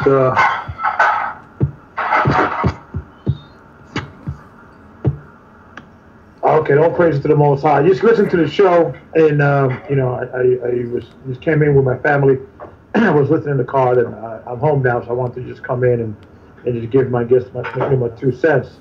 You know, I think what's happening, we in evolution, or you know, of thought within the Black and Latino community, because you know, going into the conscious community, and just, you know, the people that are, you know, we have to separate the people that are in the conscious community versus the leaders of the conscious community, or some of the leaders of the conscious community. But the people that are in the conscious community, at least they are looking for answers. They're looking in the wrong places, but they are looking for answers. And I was hearing a talk show today, dealing with these brothers that are within the conscious community, things of that nature. And it's funny how now, not funny, but it's peculiar that now even the hardcore brothers that were at one point talking about the white man is the devil, and the white man is this, the white man is that, and the conspiracy, and they get against us and things of that nature, are starting to realize that it's not the white man robbing you. It's not the white man raping your little girls. It's not the white man, you know, mugging you or your grandmother or what have you. It's us. So now within the country community, I believe there's a thought process coming that now we are shifting, or they're shifting, and to say, you know what, we have to self-reflect in things of that nature. And and it's funny you mentioned about the African Bambaataa thing, because they mentioned that in regards, okay, what should we do? Should we take them out? Because then if we take them out, then the government's going to take us out, and things of that nature. And then they were discussing different ideas of what to do within these type of situations. And it's funny because really, if you start now, they're starting to realize that there has to be some form of code of conduct among the community. Okay. But the problem is, what is that code of conduct? Where's going to be the guidelines and things of that nature? And I truly believe that the Gathering Christ Church and not only us, but I think since we are a member of the Gathering Christ Church, we are ahead of our time in regards of what the other brother was saying about the government. And he was referring to the deacons and the elders and the bishops and the officers and the structure that we set up in the church, that really that is going to be the only thing that's going to be standing when it's all said and done. So what people consider to be in a cult now, or you've been pulled away from your families, or you've been pulled away from society, when society collapsed, what else you got left? Outside of the bishops, the elders, and the deacons and the officers, the community within the Gathering Christ Church. So community is now what I think people are looking for. What community I could be involved with, because we travel by nature. But if whatever community is not based under the righteousness of the scriptures, it's going to fall. So I think even people that are outside the Bible are starting to realize that it's not about the enemy. The enemy is always going to be there, but it's what we do with this information and what we accept from the enemy. So I think I wanted to just throw those 2 cents, my 2 cents, because I believe there is a shift now in the conscience community, or just Black and Latinos in general, and especially within these Black Power movements, or what have you, these Black identity movements, that now they're starting to realize that old song dance about the government and they are to get us, and the white man this and white man's that, it's getting old. It's getting outdated. So now, what's next? And I truly believe that we're gonna be the last man standing, in things of that nature. That's why it's very important for the brothers that are listening, the sisters that are listening. You have to link up with the brothers. You have to link up with the sisters and things of that nature in your respective area, or the closest to you. And let me also say this: you may have to be extreme. That if there's not a Gathering Christ Church in your area, you may have to make some extreme measures, like move to another state where there is a well-established body. Because when it all comes down, it's us. So I want to just, leave that on the table. Well, thank you. Well, I need you to stay on. If you got to go, or you can stay on, because you only got another 15, 20 minutes, about 30 minutes. I can stay on, yes, sir. Okay, good. So I'm going to put you on mute. Just put your phone on mute, and I'll bring you in a second, okay? Will do. Okay. What's deep about what he brought out, Shapat, right? He was saying how now the so-called conscious community are now coming to terms that the old thing isn't working, about just focusing on the white man, and that we have to start dealing with some accountability amongst ourselves, using Bambaataa as an example, right? But Bambaataa is not the only example, right? But let's just start with Bambaataa real quick. He's saying, well, what if we take him out, then the white man is going to take us out. Well, here's my answer to that. When it comes to drug dealers and all that, and I use some examples of where I grew up at, people go to war all day long over a corner or over territory, and they'll fight over a corner to sell their drugs on. But yet, there's no war or a battle where the line is drawn when our children are being taken advantage of.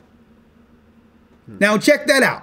You are afraid to go to war against someone who you know is hurting our children, but yet there's wars every day fought, killing and all that, for corners to sell drugs on who going to be the next drug dealer to poison our children. What's wrong with that? I'll tell you what. You go inside a white neighborhood and try to do something to a white little girl and see where your behind end up at. See where you end up at. You take your behind. One thing I can say about these other nations, they deal with those people amongst them. They deal with them. If you're founded, they deal with you. One guy came in, one white guy walked in on his daughter being taken advantage of by a friend. He killed this guy on the spot and didn't spend 1 day in jail. Okay? So we're wired wrong for the things we allow and the things we conceal. We are wired wrong. So using Bambaataa as an example as a molester, yes, he can be used as an example with him what? Being high profile. Understandable. But we need to apply that to all the sins that are affecting us negatively. The rape that's happening, the dishonor that's happening, where people are dealing with these sisters without going to their father or their parents, holding the youth accountable, setting the structure with rules. It's a shame that in our neighborhoods, if you cross a drug dealer, you know the consequences. See that? You know the consequences in a neighborhood if you cross a drug dealer. But why that doesn't apply to everything else? If you cross a righteous man by sinning against a righteous man, you expect no consequences? It wasn't so at one point. Yeah. It used to be the righteous executing the judgment amongst the communities, amongst the people, the elders.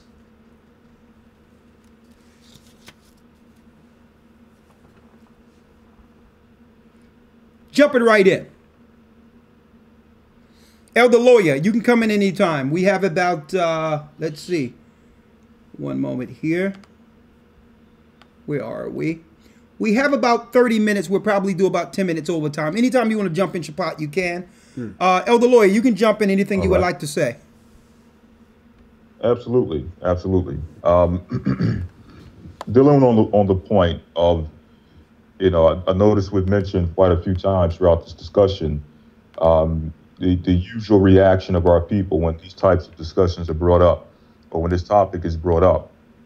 And the usual reaction is to say, well, we know that the reason for the state of our communities is based on the government imposition against our community. Now, we know, number one, that the government has dealt with levels of espionage, and even to some degree openly has been in opposition to our community. We're at war. We understand that. Okay. But I want to refer to a video that I believe this came out maybe earlier this year, maybe late last year or sometime last year. I'm not sure if you guys remember Denzel Washington when being interviewed on I think it was his latest movie, Roman J. Israel. Yeah, I remember that. He was being interviewed based on the fact that movie was dealing with him being, I assume he was a lawyer. I didn't see the movie, but I think he was a lawyer or something to that effect. And he was asked a question concerning the black community and the injustices that take place against the black community. And one thing he stated, just paraphrasing a few things he stated, don't blame the system for black incarceration.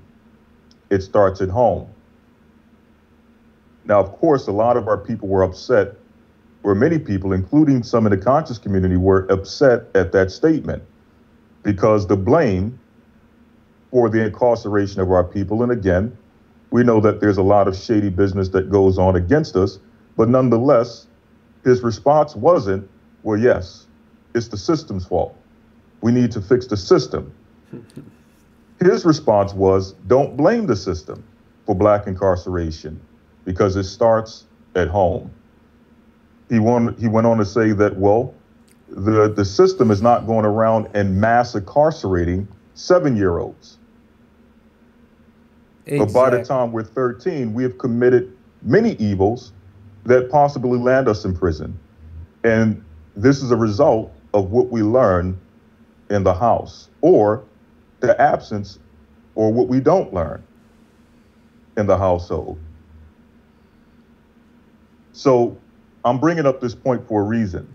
When we go into the Bible, we can always point at examples of the other nations being against us. We can point at the Babylonian government being against us. We can point at the Greek government being against us. We can point at the Roman government being against us.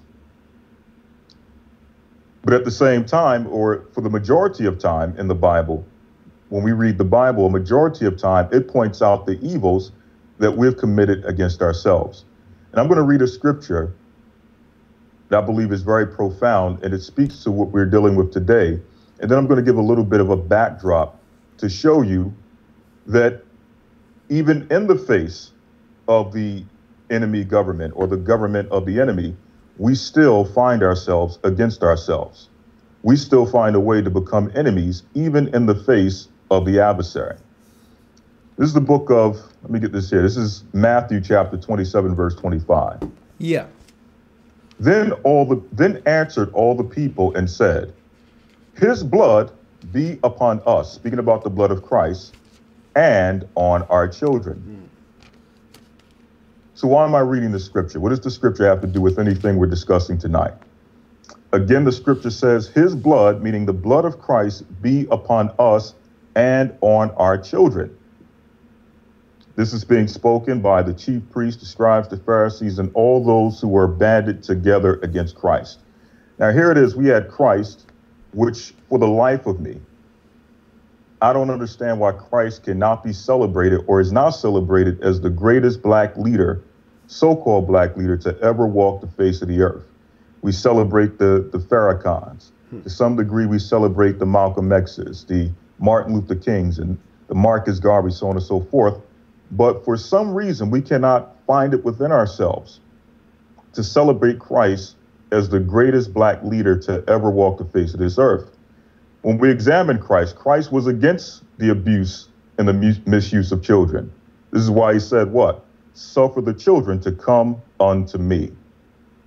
He was against the oppression of the people, both spiritually as well as physically. This is why it states that he came to free the captives. He came to heal the brokenhearted. He was against the violence within our community. That's why he said what? Blessed are the peacemakers. So Christ came with the solutions and the answers that would fix not only the ancient Israelite community, but also our modern Israelite communities. Okay? But getting back to the point, we have a situation where Christ is being accused by his own people, the people who he came to help and die for, the people who he came to heal. He's being accused by the same people of being a witch and a warlock, of being all these things that they were accusing them of, when the only thing he came to do was to help us and free us as a nation.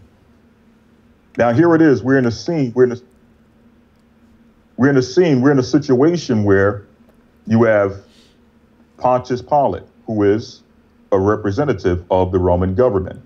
Today we would call him a representative of the so-called white man's system.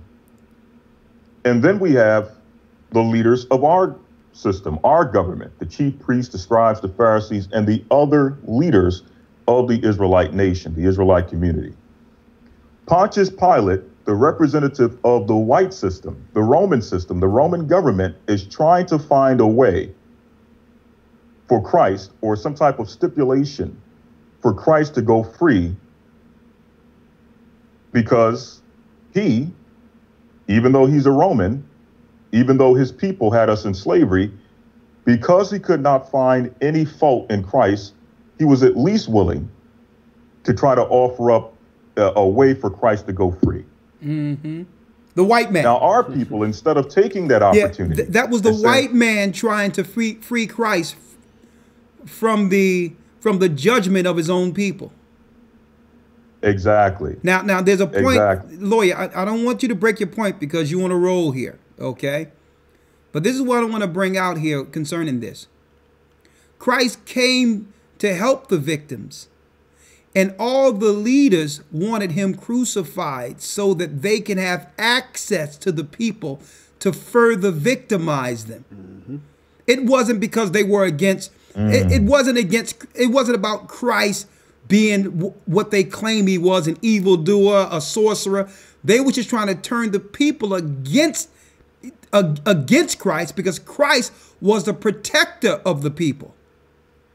And I'm saying that because the same thing happens today, where they're looking to discredit and crucify and come against the Bible because they know the Bible points out the victimization. You notice all these people who protected these child molesters, who's conning and all that. All these people are against the Bible. You notice this? But it's deep what you're bringing out, Elder Lawyer, because they said, give us Barabbas. I would rather you turn loose the most evil incarcerated man in jail than to allow this protector, the Son of the Most High, to go free. Crucify him. Mm-hmm. That sounds pretty perverse. Go ahead, Lawyer. Yes, sir. Just two scriptures on that point you just mentioned, those 2 points. This is Proverbs chapter 17, verse 15. He that justifieth the wicked, and he that condemneth the just, even they both are abomination to the Lord. That's what happened to Christ, and that's what continues to happen in our communities. The wicked are justified. The drug dealer is justified. Oh, he's just trying to feed his children. Oh, if he didn't sell drugs, somebody else would sell it. Oh, it's the white man pushing the drugs in the community. Someone stands up, and without any understanding of what to do to stop the poison being pushed in their communities, they may go to the authorities because they're tired of all the sickness, all the pain, all the murder, and all the unjust things that take place as a result of drugs being pushed in the community. And what happens? They become condemned. You find them somewhere in an alleyway. Why? Not because they were selling the drugs, but because they tried to stop the drug dealers from pushing the poison in the community. Now, another point dealing with the scribes and the Pharisees, showing that they were really invested in the sickness of the community. Why? Because if the people are constantly sick, if they're constantly in a state of spiritual and physical bondage, then the scribes and Pharisees could continue to make monetary gain of the people. There's no monetary gain when you have a healed people. When people don't need to come to you or feel like they need to come to you and have access to you in order to get access to God. This is what the Bible says in the book of St. Luke, chapter 16, verse 13 through 14. No man can serve two masters, for either he will hate the one and love the other, or else he will hold to the one and despise the other. Ye cannot serve God and mammon. That's a righteous statement. Your loyalties cannot be divided. Either you serve the Most High or you serve Satan. You serve mammon. You serve money. You serve finance. You serve the lust of the flesh. You serve the God of this world. Now in verse 14, it says this, and the Pharisees also, who were covetous, heard all these things, and they derided him. Not because Christ said anything unrighteous or Christ was dealing in unrighteousness, but because they were more so focused on mammon than the Most High. So now they started coming against Christ. Why? Because Christ was coming in between them and their dollar signs. Okay? But getting back to the point I was making earlier in closing, just showing that we have to come up out of this mindset that all of our issues are to be blamed on the system. Yes, and I'm going to refer back to the video that Denzel Washington did. He said, yes, the system, just paraphrasing, he said, yes, the system is corrupt. The system is rigged, but I'm not going to give them more reason or I'm not going to put myself in more of a predicament to be caught up in a rigged system. Like if you know the system is against you, you know the system has certain traps and snares in place to keep you ensnared, to keep you entrapped. Why play into the system? Why continue to sell the drugs? Why continue to be a murderer and a terror to your own people? Why continue to do the things that's going to keep you institutionalized and keep you in the system? So this is the solution the Bible gives, or one of the many solutions that the Bible gives. It says here in the book of St. Luke, chapter 26, verse 40 through 42, this is the last point.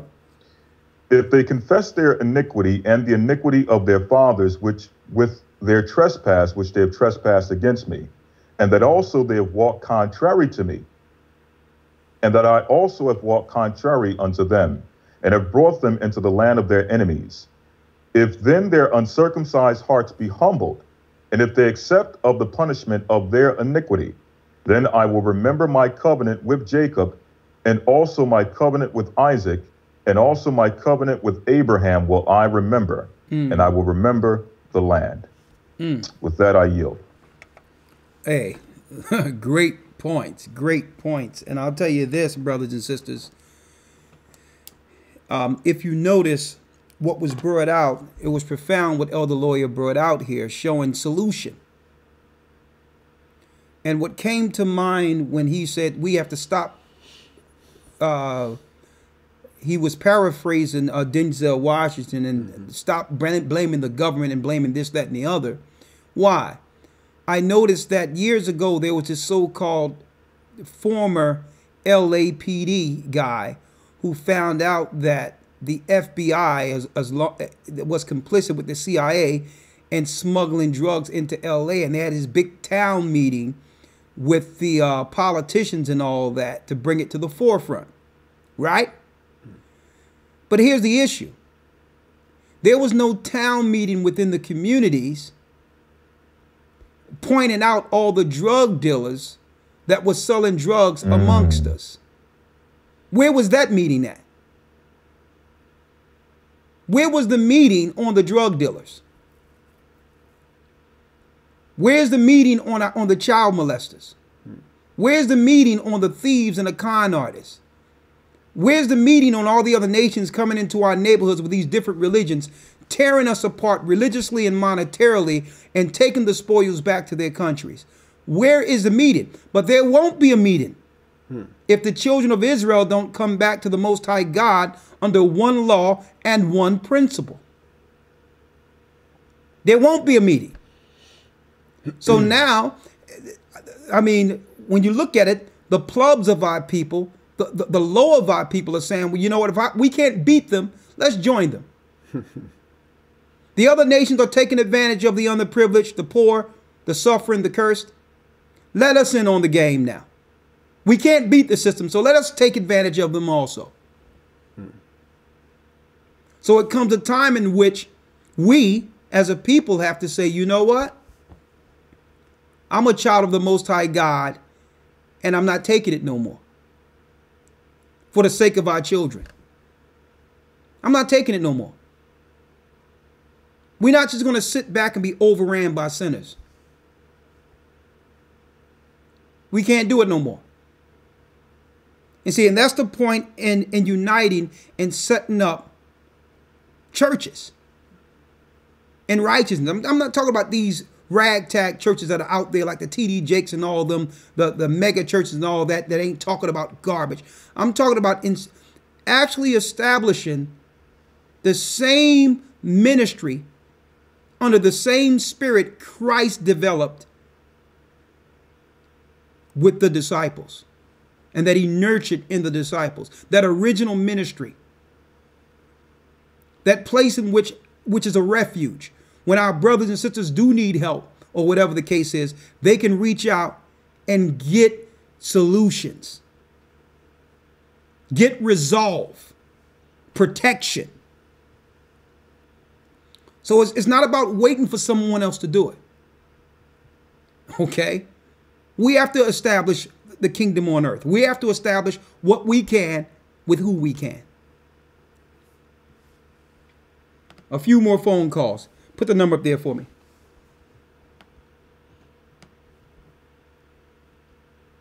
We have a long line. Please be respectful of the people who are waiting, okay? And make your comments short and sweet, please.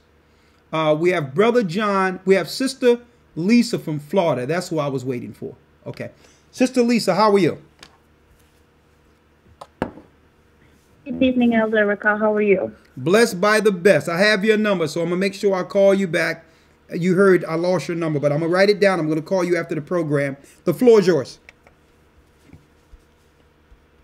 Yes, sir. That's important because I want you to make it public after I tell you what happened to me personally. So this is personal experience. But just a quick comment to tonight's topic. I think our people have lost the fear of the Most High and the judgment of the Most High. And I believe that's for most of the sin in our nation and this world, is that fear is gone. And that's due to the church. Coming from the church, my dad was a bishop and a pastor. I grew up in the church. I'm 46 now, but I grew up in the church. That's coming from the watered down scriptures, people not knowing what to follow, what to believe, because you're not, okay, they don't teach the Old Testament, so therefore the statute, laws, and commandments don't matter. So there's no accountability for the sin. So God is love. He loves what the scripture says, that he loves the sinner, hates the sin. That's how I grew up. That's what I was taught before I came in the truth. So if I can just tiptoe through the tulips, sinning, and God loves me regardless, there's no accountability for sin. There's no judgment for sin. So why not sin? Because sin is sweet. And that's where we are as a nation and as a people. So this truth is tough. This truth is a lot of accountability, and our people plainly just don't want to basically accept the truth. That's how I feel about this whole thing. In business, I'm a business owner. I've been hurt more by our own people in business than any of the other nations, to be honest. And that's just the truth about it. We still have this crab mentality of hurting each other, not supporting each other, not wanting each other to get ahead of us. So it's a lot of healing that has to take place with the nation, and that comes from that slave mentality that we have to kind of let go of to start even building communities, is what I feel about this thing. Well, thank you, sister, and hopefully we can break through and help our people. That's what it's about, because like I said, I don't believe it's intentional. I believe this curse that have been placed on us have allowed us to look at our lives and what we view as the status quo, as if it's normal. But it takes a light to shine, and it takes patience. It takes us not judging, but saying, well, listen, let's talk about it and bring biblical solutions. You understand? And guess what? The Most High knew this time would come, that his people everywhere would begin to discuss our plight, our curse, and seek solution. Seek the throne of heaven for a resolve, because we've tried everything else. So, sister, I understand it's hard dealing with our people in business, but we still have to be patient and deal with them. Just like I said, I'm going to place you on hold. Just like when I was disrespected patronizing the Jamaican restaurant the other day, I didn't say anything. What I did was I made sure they kept the money. I just didn't get the product. You understand? Because our people need the money. But because you pulling the money back and saying, well, I'm not going to patronize it anymore, I believe they'll get some satisfaction from that. They don't care about the consequences, but we have to understand that regardless of all that, hey, Christ died, brothers and sisters, while we were in sin. He died for the sinners. He died knowing we are a certain type of way.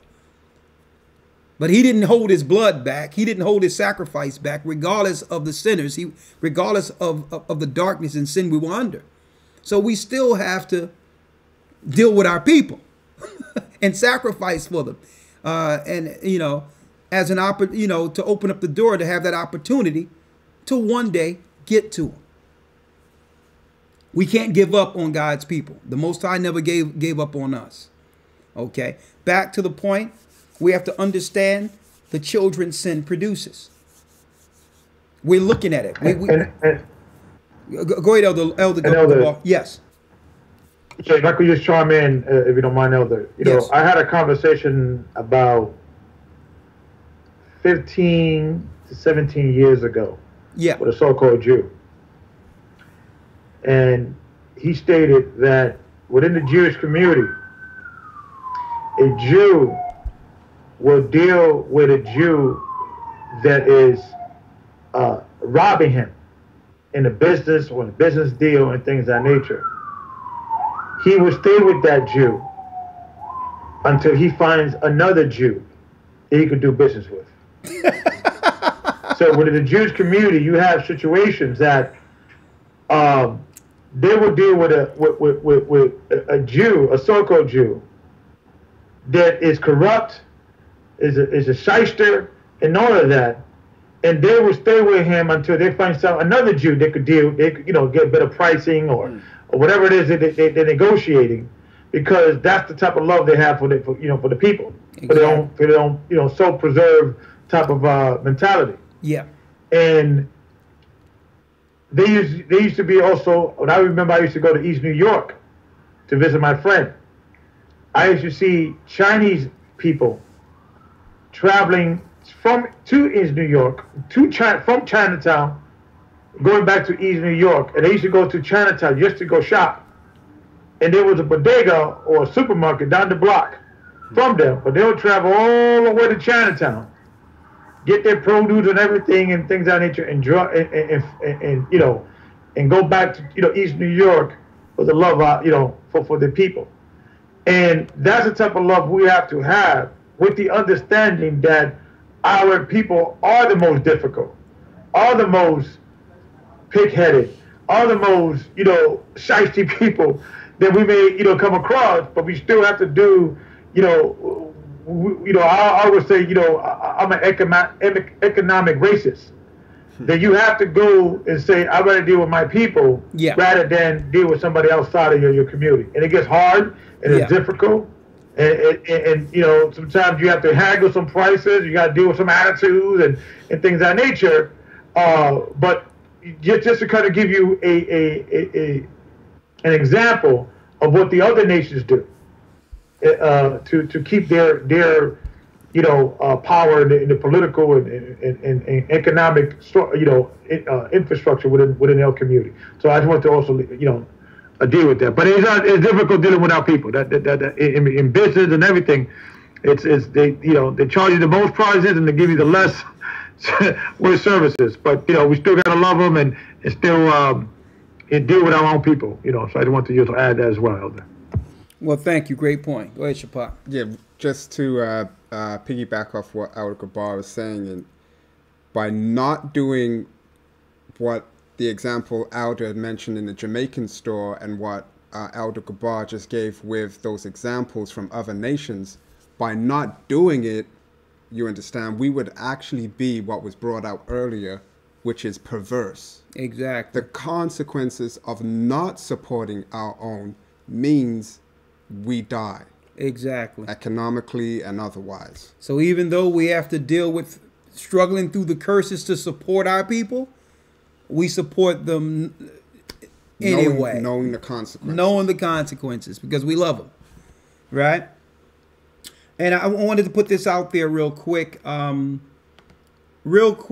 know that just for the sake of it, because I got an email on this and I want to straighten this out, that some young kids running around with the Bible are saying something about emailing Lawya about some debate or something. The Lawya didn't correspond with anyone about no debate at all. Zero.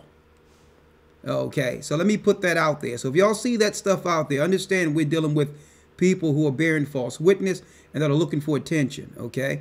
There was no correspondence with Elder Lawya with anyone concerning a debate on any topics or some debate with some straggling brothers that's running around individually with computers. We've done that. We're past that. It's about nation building and bringing God's people back to the knowledge of the kingdom the knowledge of the truth before the curtains come down, okay? We're about spreading the gospel, baptizing in the name of the Most High in Christ, baptizing like Christ baptized, so that our brothers and sisters can receive the gift of the Holy Spirit for the kingdom of heaven. Okay? That's what we are about. So if you see anyone trying to put out videos claiming that there was a correspondent through email for a debate with some Israelite group or something, that don't exist. That never happened. Okay? Just putting it out there. And Elder Lawya, you can attest that that didn't happen, correct?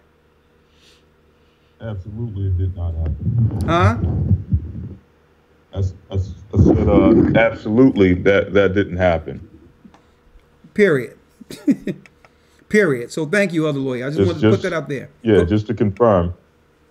Yeah, just confirm. There was never any correspondence. And if someone did send an email, I didn't see the email and probably wouldn't have responded to it in the first place. But, you know, like you stated, Elder, that we're well past that mindset of going back and forth and debating this point, that point.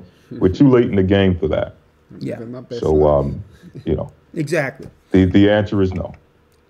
Exactly. I just want to put it out there because you got these young brothers that run around picking on other young brothers who follow the church with ad hominem attacks to try to attack them and sideways try to attack the elders of the church. We're beyond that. If anything, those young brothers, go get your teachers and have them call us. Okay, I think the majority of these guys come from remnants or stem from remnants of Great Millstone. Okay, they don't even respect their own teachers. If anything, they need to call Tahar and them and tell Tahar to call us, and we'll have a conversation with Tahar if Tahar would like. You understand? Because we grew up around the same time. But these young 90 seconds. But these young stragglers that's trying to get brownie points and trying to get recognized off of the church, we don't deal with that crap. We here to establish the kingdom of heaven, which is Christ's word. Okay, so if you hear about that, if anyone put that out there, understand that has nothing to do with us. We don't correspond with children for children matters. We have a church to run. Okay, all right. Let's answer the rest of the calls here. One moment. 60 seconds. We'll do a little overtime, right? What we have is Brother Micah Allah from Texas. Brother Micah Allah from Texas is going to bring you in. Then Sister Latanya from North Dakota. We have Brother John from Texas. We have 574-501 and 757. So if you've been holding on, don't worry about it. We're going to get right to you. We're going to start with Brother Micah Allah from Texas. Shalom, Elder. Shalom, Shabbat, Elder Lawya. I know I was supposed to call you back, Elder, but they got me busy at that job. Okay, talk to us. How y'all doing? Y'all good? 10 seconds. I'm blessed by the best. Talk to us. Yeah, just getting back to the original point. Man, this is a great broadcast. I mean, man, praise the Most High. And then just about y'all bringing out the spirit, you know, as far as us losing the spirit of wanting to, you know, protect the children and things like that, man. Like certain examples, man. Like to this day, I still don't understand how a woman or a sister could have children and bring a homosexual in the house around the children. So it's like the spirit of wanting to protect the children then went somewhere else.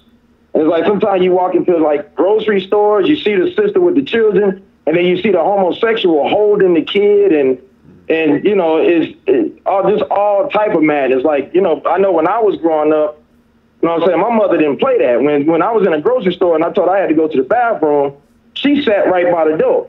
And she kept calling my name and saying, Michael, you okay? Are you okay? And she made sure there wasn't nobody trying to mess with me. But it's like nowadays, man, they just naive to just oblivious to wanting to protect their children and things like that, man. So, you know, that really struck a nerve with me, you know what I'm saying, when you was bringing it out and stuff, man. So, but yeah, that's the only point I was trying to make. Like, we just really need to get back to focusing on wanting to protect our kids from everything. You know what I'm saying? When I see stuff like that, I don't get mad at the government. I don't get mad at white people. I don't get mad at the agendas that's out there, because as much as the agendas are out there, we're the ones choosing to follow after the agendas and things like that. Like, we're not trying to go away from them. We falling right into all of these agendas. The agendas of them putting drugs in our neighborhood and guns and the homosexual agenda. Like, we following right behind that stuff. It's like when are we gonna realize that we need to wake up? See, and on that point, without going further into it, you and I have some examples of a sodomite trying to operate with a young child, and I end up reaching out, and we end up getting to the bottom of it, and then that homosexual went AWOL. You remember that? Mm-hmm. We found out. Hey, we got some examples. I got some examples of, I got the phone number. I got the sodomite on the phone and say, I know where you are. I got him on the phone and say, I know where you are and I know what you've done.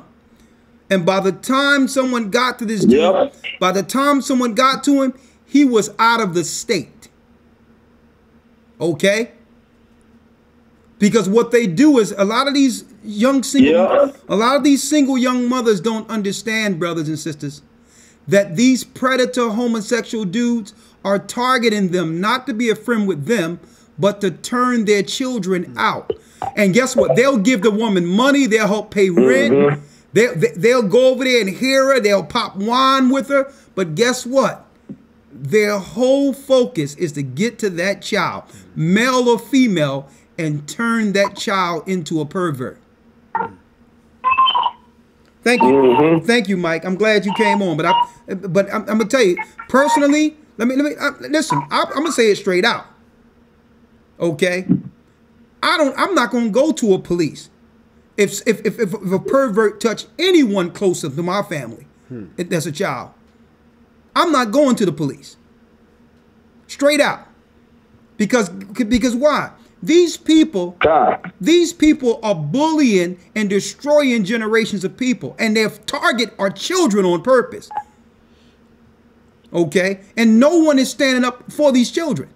And you know what? When we found out that sodomite was touching a little kid, guess what? He got out of the state. Okay? We not got no time to be playing around with some dude touching a little baby. We don't got no time for that. Victimizers does what? They victimize, and those that are victimized become victimizers. The demon carries over from one generation to the next, and there's no parent standing out. And some of our sisters are too preoccupied to understand what's going on in their house. And that's a whole nother conversation. I'm getting fired up here. I'm going to put you on hold, Mike. I'll call you later. Shalom. Shalom. Let's go to Sister Latanya, North Dakota. Shalom. Shalom, elders. Shalom. You're live on Blog Talk. Shalom. Shalom. You're live on Blog Talk.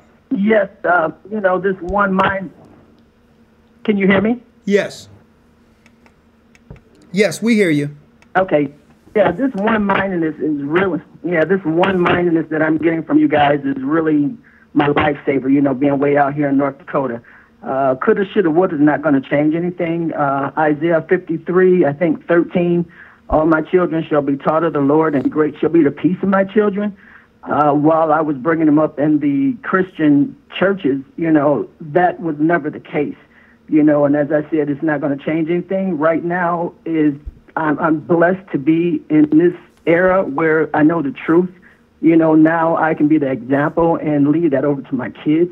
But one thing, please, is there any way that we can set up something where I can study to be baptized, that I'm so far away, and then go to, I think Chicago may be the closest to me, and be baptized so I can come to Passover in March, because I'm planning on getting that together now. Yes, sister, we have Elder Gabar over the Chicago congregation. So what I'll do to set up your baptism, let me put down your number, and I'll have Elder Gabar call you to establish a baptism for you, okay? Okay, good. And I want to bring many of my family members with me also. And if Shapat or you guys can please call me about my son. They are just really abusing him in jail. And if I could just talk to you guys, I would really appreciate it. Okay, sister, I'm going to give your number to Gabar and we'll call you about that. I think we have a letter concerning that. I'm going to respond back to you. I'll call probably tomorrow and speak with you, okay? Thank you so much, and I look forward to getting into the academy also. Thank you, sister, and thank you for your support. And we're going to support you any way we can. All right, shalom. Yeah, I'll be in Chicago this weekend, and we could give her the address, behind the scenes. Okay, I'll give it to you, and you can reach out to her, right, Gabar? Okay, great. Yes, sir. All right, I really appreciate you. Shalom, sister. I'm gonna put you on hold. We're now in overtime. So if you haven't called in already, if you're not in queue, you can't come in. So we'll just go down the line for those who are still in the queue. Okay, we have Brother Travis, who right now resides in Brazil. Shalom, Brother Travis. You're live with the Gathering of Christ Church. Hey, I'm just visiting.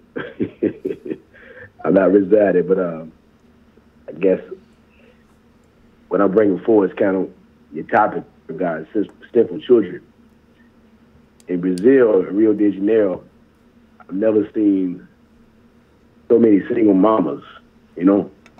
Nobody gets married down here. Nobody wants a boyfriend. It's a sex-crazed society. If you go on a date with a sister, you don't kiss them the first night, it's a problem. I've already been accused of being gay because I don't want to have sex. So this is a lustful, sinful place. And I see why African Bambaataa went down here, because it's, sex is a sex society. Underage girls, it's not prostitution legal. So yeah, definitely the curse of Israel is alive and well in Brazil.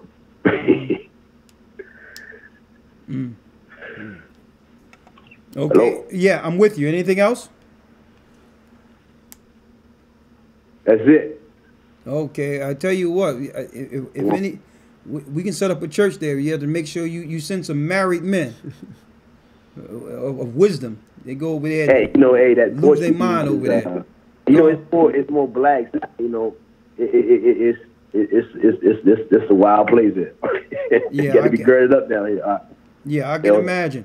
And I'm glad you keep your head in the right place and your spirit in the right place. So, brother, stay strong, stay prayed up, and I'll see you. Yes, sir. I'm about 18 more weeks. Yes, sir. Okay, bless you. All right. Shalom. All right, shalom. All right, let's go down the line here. Okay, the next we have Sister Keisha from Pennsylvania.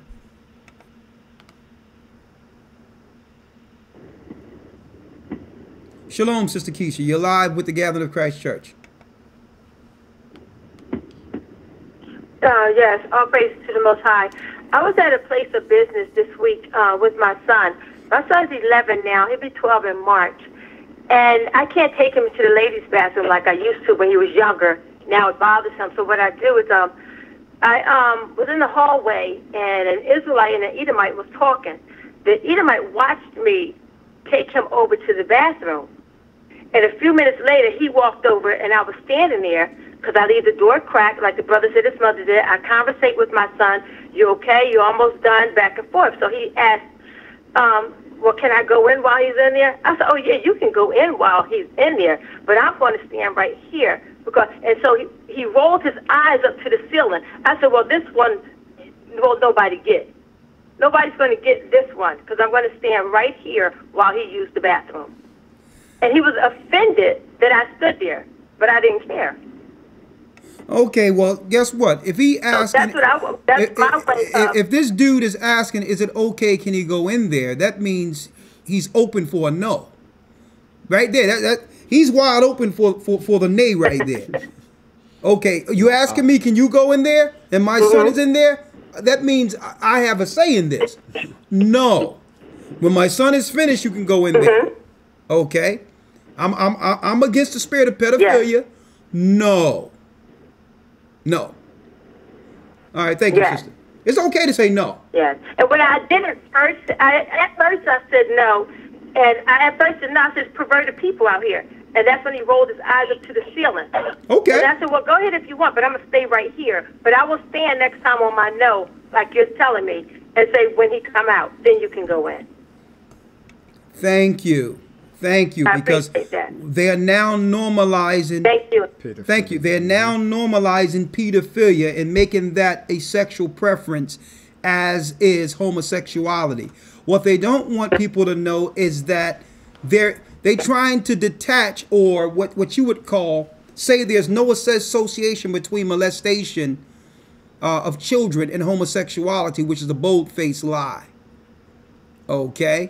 Attraction doesn't start, like with homosexuals, attraction don't start when they are at the age of parental consent.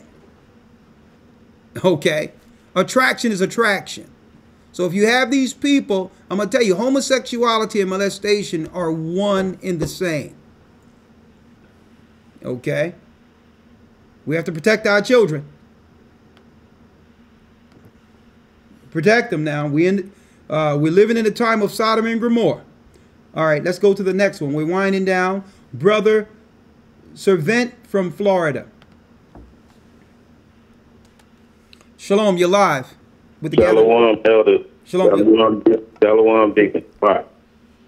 Shalom. I believe that I believe we lack structure as a people, because we lack the knowledge that most of us lack, the knowledge of the laws, statutes, and commandments of the Most High. Thus, allowing, as a family, allowing these continued children to be born out of fornication or through adulterous relationships, thus furthering the generational curse that already befalls our people. And we are certainly targeted by these people.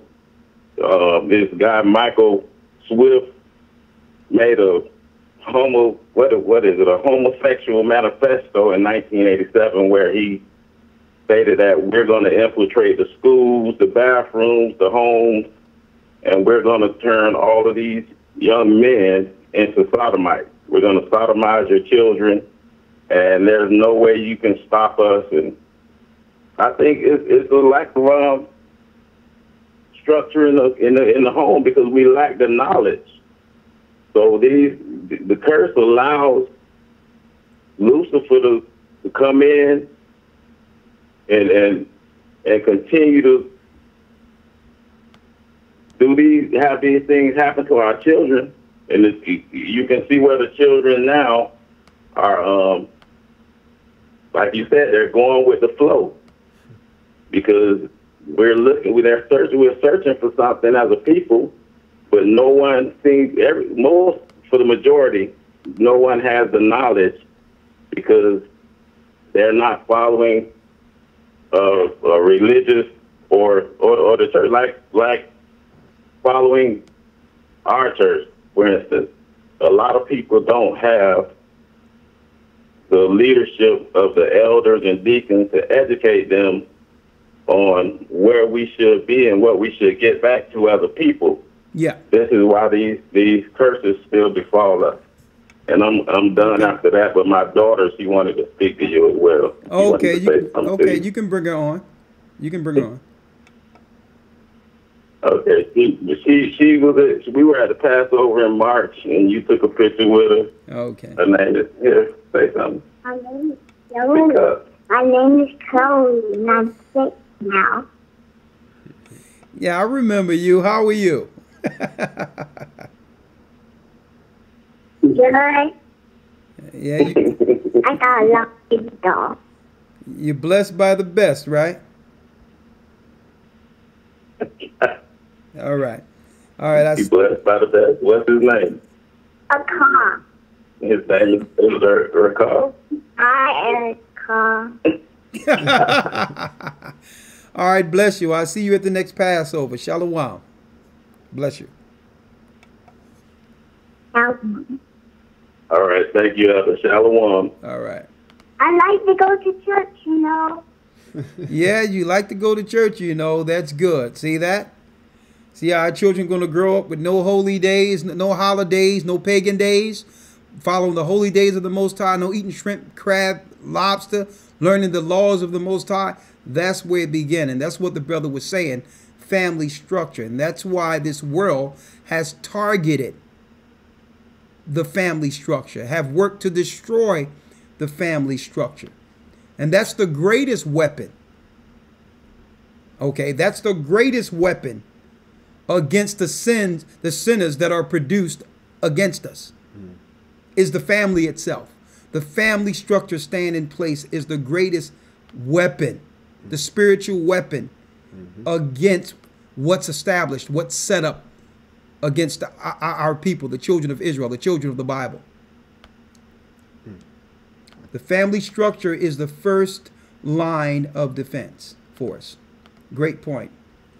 We only have a few more. We went well past the time. From now on, we're going to stick with our 2-hour broadcast. But, you know, it's been one of these shows in which we just had to talk it out and discuss this. Okay, so let's see. 216 area code. We're only going to take a few more calls, then wish you all Godspeed. 216 area code. Shalom. We're live. You're live on Blog Talk. Well, you're live through Gathering of Christ Church. Hello. Podcast. Shalom. You're live. Hello. Shalom. You're live. Hello. Hello. Hi. How we doing? Yes. Elder Rawchaa. This is I think. Hello. Okay. Hold on 2 seconds, brother. Don't worry about it. Let's see here. What's going on? Don't worry about it. We going to the next one. I'll grab him in a couple of minutes. While you're going to the next one, I got a message from Elder Rawchaa in Jamaica to give a shout out to the church down in JA. Shalom to the church in Jamaica. Were they listening? They looking? They're listening in, yeah. Shalom. Stay strong, brothers in Jamaica. You brothers and sisters in Jamaica, we are coming there soon, okay? I know we have the Australia thing coming up and a lot of different works where God is going to Australia for this debate against this Gentile gatekeeper. And, you know, the gate's going to come tumbling down once Elder Rawchaa get there. But I wish I could be there. But shalom to our brothers and sisters in Jamaica. All right. We'll see you soon enough. Let's take a few more calls. We only have a few more on hold. 404 area code. Can you take the call for me? Mm-hmm. Shalom. You're live on Blog Talk. Shalom. Shalom. Shalom. You're live. Yes, I just wanted to comment listening in on some of the things you said about molestation and things like that. And I think it's very useful that we reach out as much as we can to the young children who are going through things, because many times people only see the trouble, they don't see the problem. And so we can harden ourselves to the radical behavior of kids sometimes, not realizing that it's a cry for help. And I mean, what you're doing is great for us. All the things you're setting up regarding helping people in these positions, or who've gone through these things, or children that are in these positions going through these things. It's not just helpful to them, those of us who know people or have witnessed these things or even experienced it. I just wanted to say thank you for that and ask a question if possible. Okay. My question is regarding these kind of things where immorality, these acts take place, for molestation and even rape. My question is, what kind of spirit is at work if somebody keeps going through these kind of situations or finding themselves in positions where I guess those kind of things can happen? Is there a spirit at work? What is the spiritual perspective of it? Okay, Elder just came back. If you don't mind, sister, just repeat the question. Repeat that again, sister. Okay.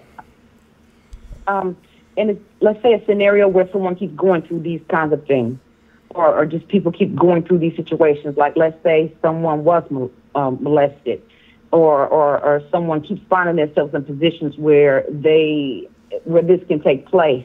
What is the spiritual outlook of that? What would you say is at work how do we identify these scenarios?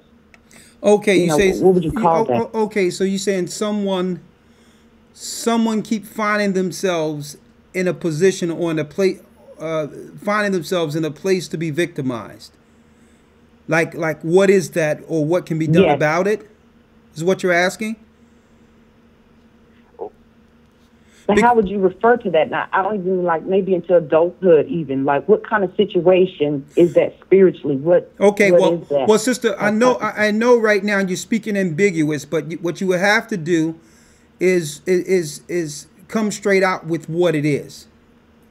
Because I'm sure you're speaking in mind, specifically of something in mind here. Okay, like if you go somewhere and you find yourself around weirdos constantly, you keep finding yourself in positions with people who don't mean you well, that are sick in the head. Is that a spiritual thing, or is what is that? How? But how it, I'm saying, but see, how am I to define what you're speaking of in specific? What is sick in the head? What are you talking about? Okay, direct then. I know someone who was molested, and as they grew into adulthood, they found themselves in a situation where other things can take place around predators. They find themselves being around predators. It's almost like that's what I guess is drawn to them, or I'm not explaining. Well, yeah, it's just sister. Now I understand what you're talking about. Okay, now I understand. Okay, people that have been victimized find themselves in those circles now after going through that, and you would think that after being victimized, someone would that environment would actually be a deterrent, but actually they find themselves in those same positions perpetually, right? Yeah, I guess you could say that. Yeah. All right. Okay. Now the question comes down to how old were they when it happened? Let me give you that first. Let me ask you that first. The person was too young to remember. Huh? The person was too young to remember, and there was no actual. They didn't meet their goal. It was a failed attempt. Okay. So the child. And the other time, the child was too young to remember. The child was too young to remember. It was male or female? Female. Okay. When did she tell her parents? She told her parents when it happened. The man was persecuted and put in prison. Okay. But then she had two other attempts later in life. One was she was drugged, and the second time, the last time she was drugged, and then before that, it was forced. Okay. Adulthood. Okay, so the last time she was drugged, so she finds herself in an environment being vulnerable, right? Yes, being vulnerable. Okay, well, that comes into the point of like all women, or men in particular, understanding their environment. I mean, why do she keep doing this? I don't know the ins and outs of her life to say what leads her there. No, listen to what I'm saying. I don't know the ins and outs of her life to discuss what leads her there. But all in all, you understand, everyone should have a protective mechanism to understand right from wrong and where danger lies. Some of us don't believe that there's any danger, or that nothing is going to happen to us. And that's just this carelessness. If you're asking me to define or point out what that spirit is, I would have to see the scenario, understand the scenario to say that, okay, this is a cycle. But I don't believe that's a cycle, what happened to her as a child. Yeah. I don't believe it's a cycle based on what happened to her as a child. Because why? That wasn't her fault. She was just being a child. You understand? It was the victimizer's fault there. So that's still, to some degree, bringing it back to where the victimizers are more so looked upon. I mean, the victims are more so magnified than the victimizers. You understand? She was just being a child. She didn't do anything wrong. Someone victimized her. And maybe she's innocent. She have that innocent mind where she don't realize where danger is. And others, the children of wickedness, the children of darkness, have more wisdom than the children of light. And if you're walking around naive, you're going to be taken advantage of. Okay? So she just needs people who can see in her corner to protect her. Because why? She's vulnerable. And you're going to have people like that. And you know what? It's not her fault. The community are supposed to be protecting people like that. People that can't protect themselves. That's where leaders come in. That's where the men come in at. To be there, be the gates for them. Okay? Because we're going to have vulnerable and impressionable people who can be taken advantage of. But other nations have mechanisms in place to protect the vulnerable. Like I'm going to give an example real quick, right? Since you're on, and this is going someplace else, right? There's a thing called affinity fraud, right? Affinity fraud is when you purposely target a specific vulnerable group and you steal money and finances from these people, knowing that they're vulnerable. It's called affinity fraud. Well, there was this white guy, right? Not too far from here, Philadelphia, who was homeless, right? And there was a case from New Jersey to Philadelphia where this poor white guy was homeless. He had some family members or people who knew him set up a GoFundMe and end up getting upward near $1 million on this poor white guy that was homeless, where they end up spending the money on themselves. And don't you know that the news got involved and they end up charging these people, and these white people are going to jail for taking advantage of a poor person who couldn't protect himself? So they have what you would call mechanisms in place to protect the most vulnerable of their people, even the homeless. But yet, look at our people. We have a guy running around talking about he's going to build a school and going around the whole world talking about building a school, knowing he ain't building nothing. And it got upward of over $1 million online as well as P.O. Box, and haven't built anything. Playing on the most impressionable, vulnerable people of our society who are black, single women with children. Okay? And it got upward of $1 million. And since 2010, he still's running around just collecting money, just speaking on all types of things and never explaining what he's done with all that money that he's gotten from the black poor community. That's because there's no gates or protection for our people. But I wanted to use what you were saying as an example, sister. As an example, we more so look at the victim and say, well, why do they keep finding themselves in that place? And that's how we view things. When there should be a protection mechanism in place for people vulnerable within our communities, where a person can be vulnerable and still have protection. That's why the Lord gave us law, statutes, and commandments in the Bible, because it applies to the most vulnerable as well as the strong. The weak as well as the strong is protected under the laws of the Bible. You understand? I hear people say all the time, I keep finding myself in this same place being victimized, when really there should be a system put in place for the vulnerable. Okay, I wanted to put that out there. All right? All right. All right, thank you.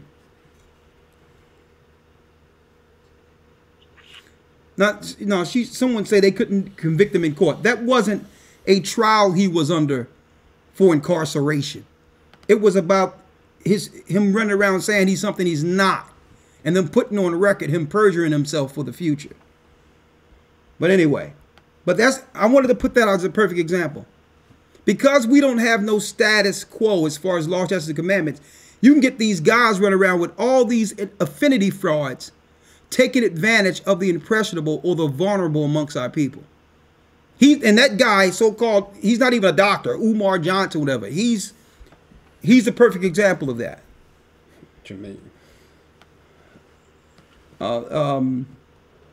Let's get here next. We're almost done. I could take 2 more phone calls here. 574 area code. That will be our last call for this evening.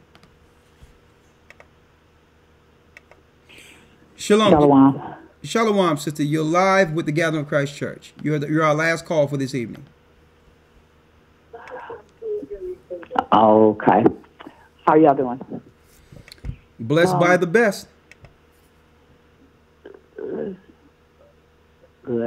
I was listening to the call for a little while, but I was the children sin produced. I don't know where to start. Well, anyways, I know I used to kind of like hang around gay people back in the day. And okay, hold up. And it was kind of like it was kind of. Hold up, sister. Hold up. We need to focus on that real quick. You said you used to hang around gay people back in the day. Why? Because this is some key points. Right. There's some key points we need to bring out for those who probably hang out with gay people now.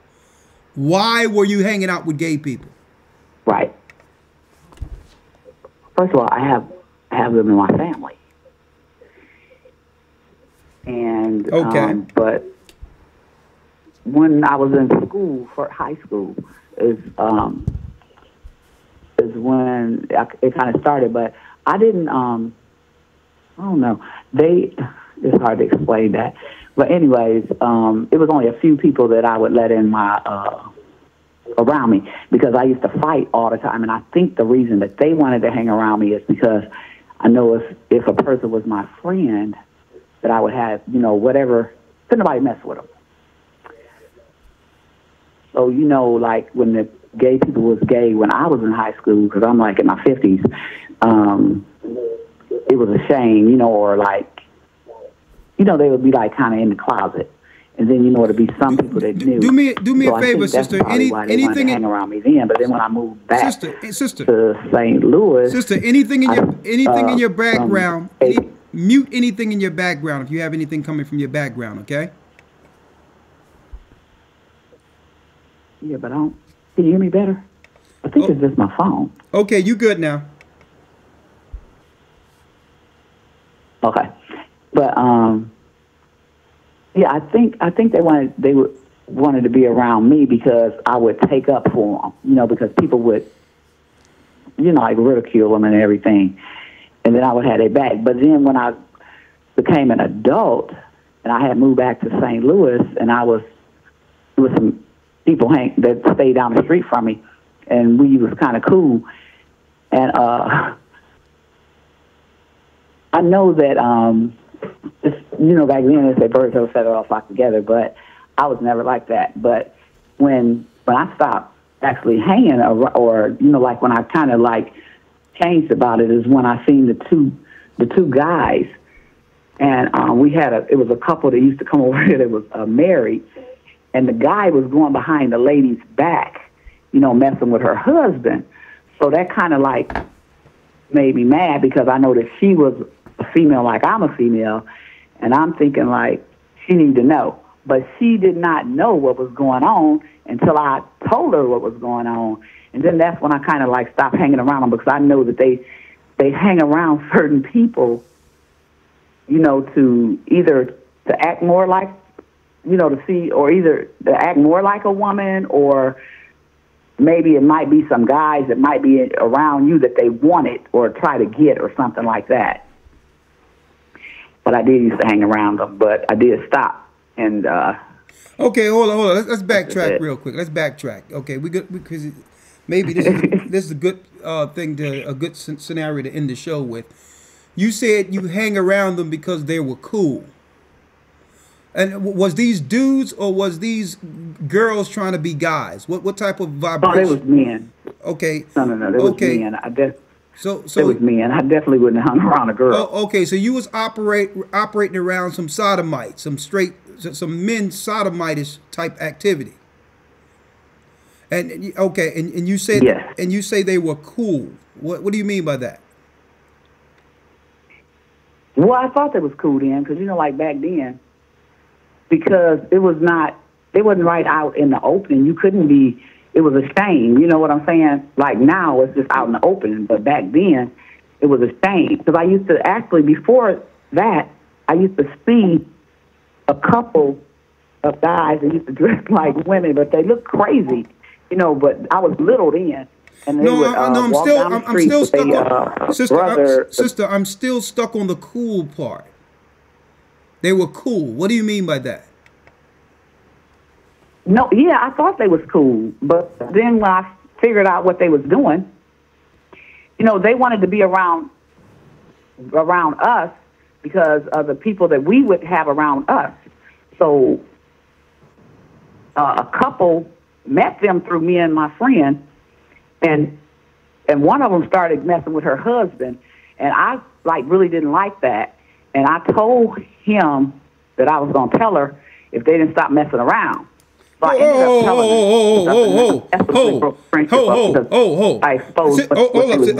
her. This, you know what? This is the perfect phone call to end this broadcast. Stick with me right now. I mean, this is the cherry on the top, isn't it? Listen to this now. We were talking about earlier. Sister, just hold that. Just hold tight. Let's breathe real quick. We were talking about how sin abounds and how it's excused throughout our community. You hanging out, now I'm not blaming you, but I'm saying there's something that needs to be magnified and pinpointed and actually understood concerning this spirit. You knew that there was two nasty dudes running around, unrepentant sodomites that you were cool with, but the only problem you had is that one end up dealing with a down low dude that was married to your friend, and then you having an allegiance with them didn't say, you know what, you're out of the pocket, brother, and I'm going to tell her right now. Your allegiance was with the evildoers and say, well, listen, stop messing around with her behind her back, knowing that they can probably have any type of disease or whatever, or I'm going to tell her. So the allegiance was with the wickedness opposed to telling the vulnerable and righteous.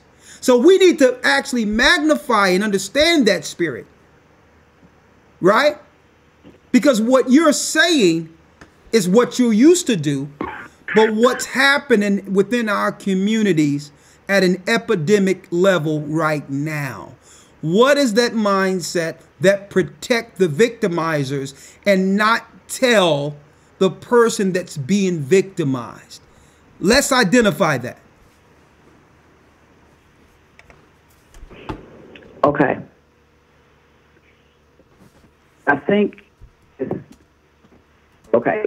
I did tell her. I told. Can you hear me? Hello?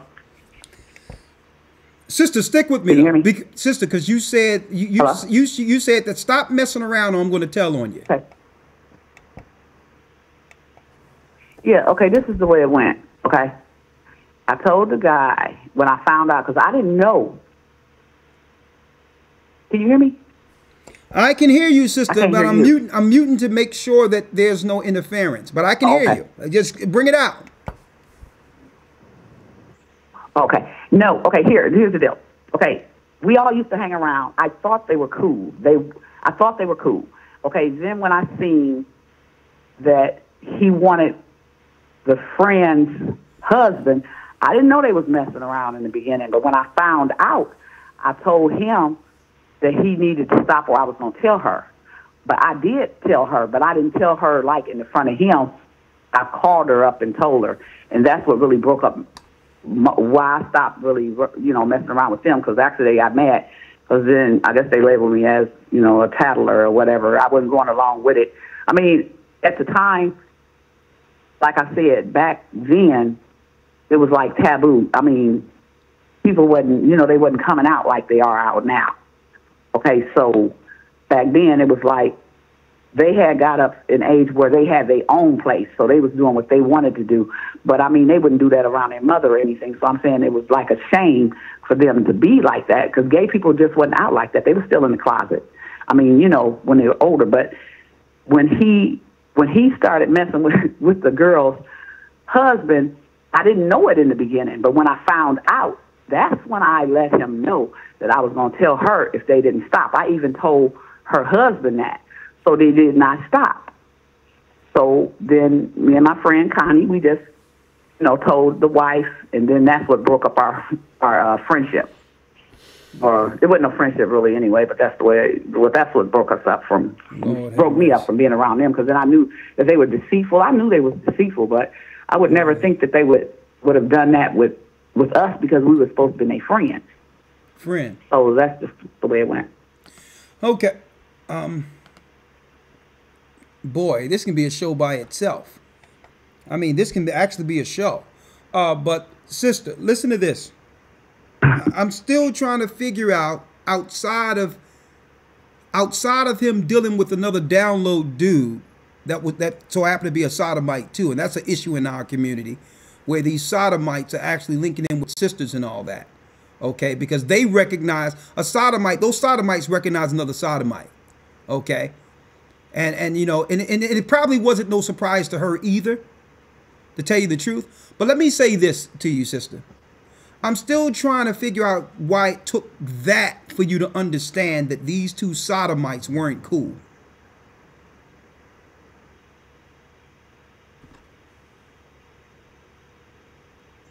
You there? Yeah, I'm here. Why did it take that? I mean, I knew they wasn't. I know. Sister, listen. Listen. I'm not judging you, but I'm trying to figure the mindset based on the topic of discussion. What's the mindset that's around our sisters that hang around with these sodomites? Because they hang around with them all the time, on clubs and all that. So there's an appeal there. There's an attraction there. There's something there that I will never understand, that I'm trying to understand from someone who's actually walked that walk. What is it about sisters that like to hang out with sodomite dudes? What is it we're missing? Real quick. Let her answer that. I don't know, because I knew something was wrong with them from the beginning. But I knew something was wrong with them from the beginning.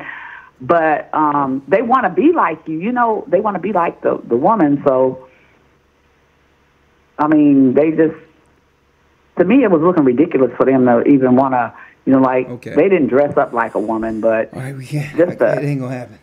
Just to think they was a woman for real, the way they would talk and stuff, I would be laughing at them for real. But okay, that's what it is. They were entertaining to you.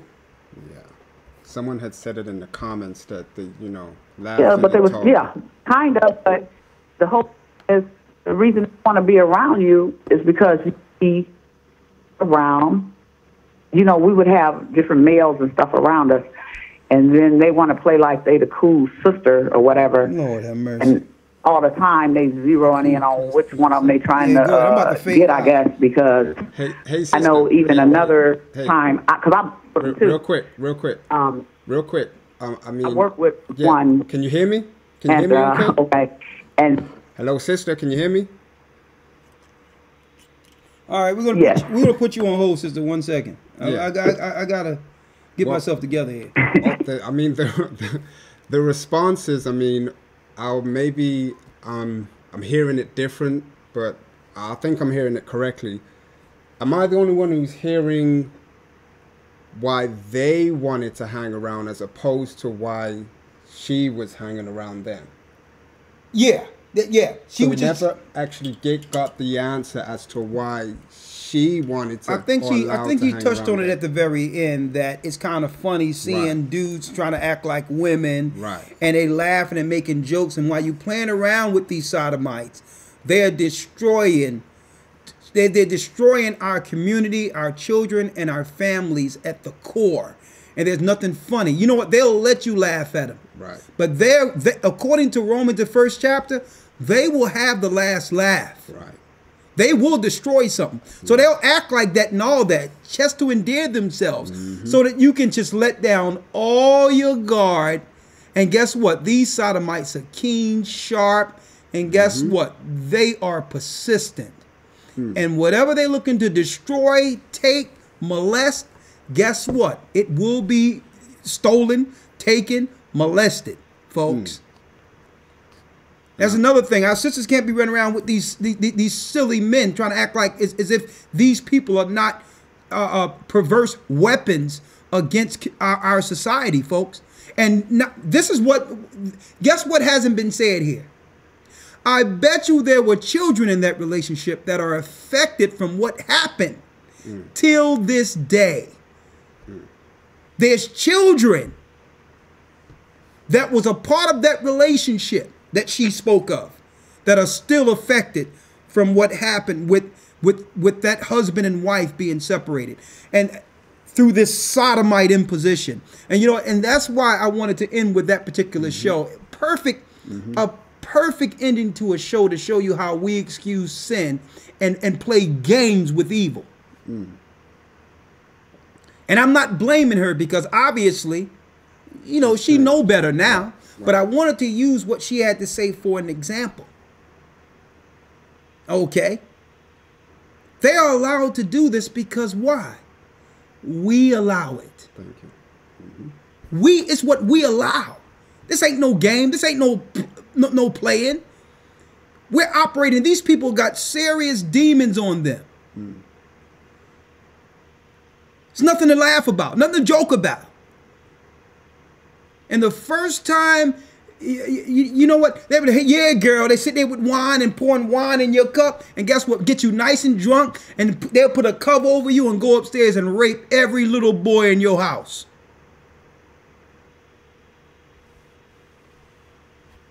Go ahead. What you had to say, Shapat, before we bow out?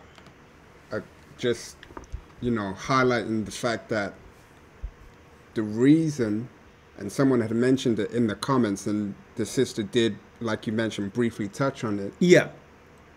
The reason why she would hang around sodomites was to be entertained. Exactly. But like you mentioned, know and understand, and here's proof of this, that the majority, I'm being politically correct here by saying the majority, really all sodomites, this is their agenda. They don't care that you will be laughing at them and all this and the other, because really you're the laughing stock. You're the stupid one. The joke is on you, sisters, for allowing these sodomites around your space and around your family and around children. I'm gonna tell you, I ain't playing no game around no sodomites. I don't care if they 2 guys, 2 girls. They know you can't hang out with me. You can't be around me. You can repent. You can repent of your sins, and if you will do, I'll dap you, shalom. Yeah, you ready to put on some fringes? You ready to marry a woman? You ready to get yourself together? Ain't nothing funny about the spirit or the demon that's in you. The same thing with 2 women running around. You're not a guy. I don't care what pants you put on or what type of straps you put on the top of your breast to try to hold your breast in. You are a woman. And what's up with you have beautiful women going out with these butch type women dyke type deals. I'm gonna tell you, brothers and sisters, and not only that, they're grown folk. They're gonna do what they're gonna do. But the topic of discussion is, how is all of this affecting our children? How is it affecting our children? The children sin produce is the name of the show. What do children think's right? The children believe what's right. It's anything the parent agrees with. The children sin produces is the generation we now reside in. The Lord help us all. With that, I'm going to say shalom, stay strong, stay prayed up, and sin not. Of course, we have our academy this weekend. This coming Sunday, we're either going to deal with breaking down Revelation and the spirit of the book of Revelation in the end time based on that. Either way, we're going to either do it that way or Daniel's, the 70 weeks of Daniel. We either do the Daniel, the 70 weeks this week or the last week. We're still working out either one because Elder Lawya and myself is working on that particular topic, okay, together. But if you want to be a part of that, we only have 2 weeks of this academy, so you can be a part of it if you would like. But we would like you to enroll in our December 23rd academy. It helps with the work. And guess what? It's more information that you'll learn in one lesson. I guarantee you, if you've never been in the academy or any of our lessons, I guarantee you, you'll have more learning in one lesson the first week than all of the years you've learned under a Christian church or any other religion. And I guarantee you, and that's only 1 week, and we have 12 of them. Okay? We would like you to help us with this. We would like you to send an email, gatheringas1@aol.com. Send in your donations to help with our headquarters that's going to be up by the 1st of January. We'll also like you to make sure you go to historytimes.org to enroll. If you have a card or whatever, you can use your card there. Or you can go to gatheringofchrist.org. Visit us there. We have a lot of information. And we're even working on a frequently asked questions segment where there's clips based on certain questions you might have concerning any topic, and those clips would normally answer those questions. I was speaking to Elder Lawya today. We're trying to roll that out. Also, we'll have that on the main webpage, gatheringofchrist.org, as well as small clips, a playlist for frequently asked questions that will be on our main YouTube page.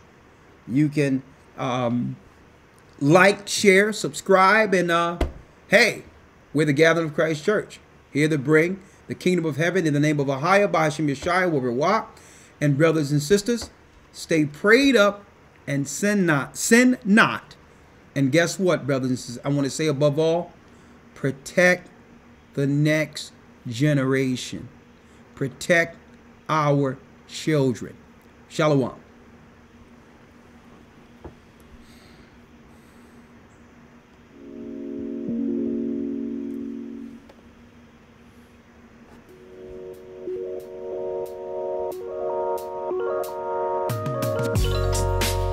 Are you seeking to strengthen your biblical foundation?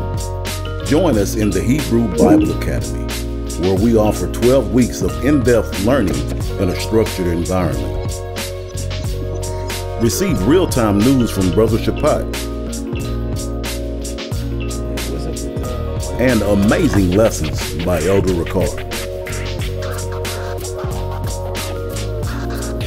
Learn ancient Hebrew with Elder Lawya. With 12 amazing lessons, you're guaranteed to learn more about your true biblical history and authentic Hebrew language than you would in a traditional Christian church for only a one-time payment of $150 or 3 monthly payments of $50. Join us at historytimes.org and sign up today. It's not too late. See you in the academy.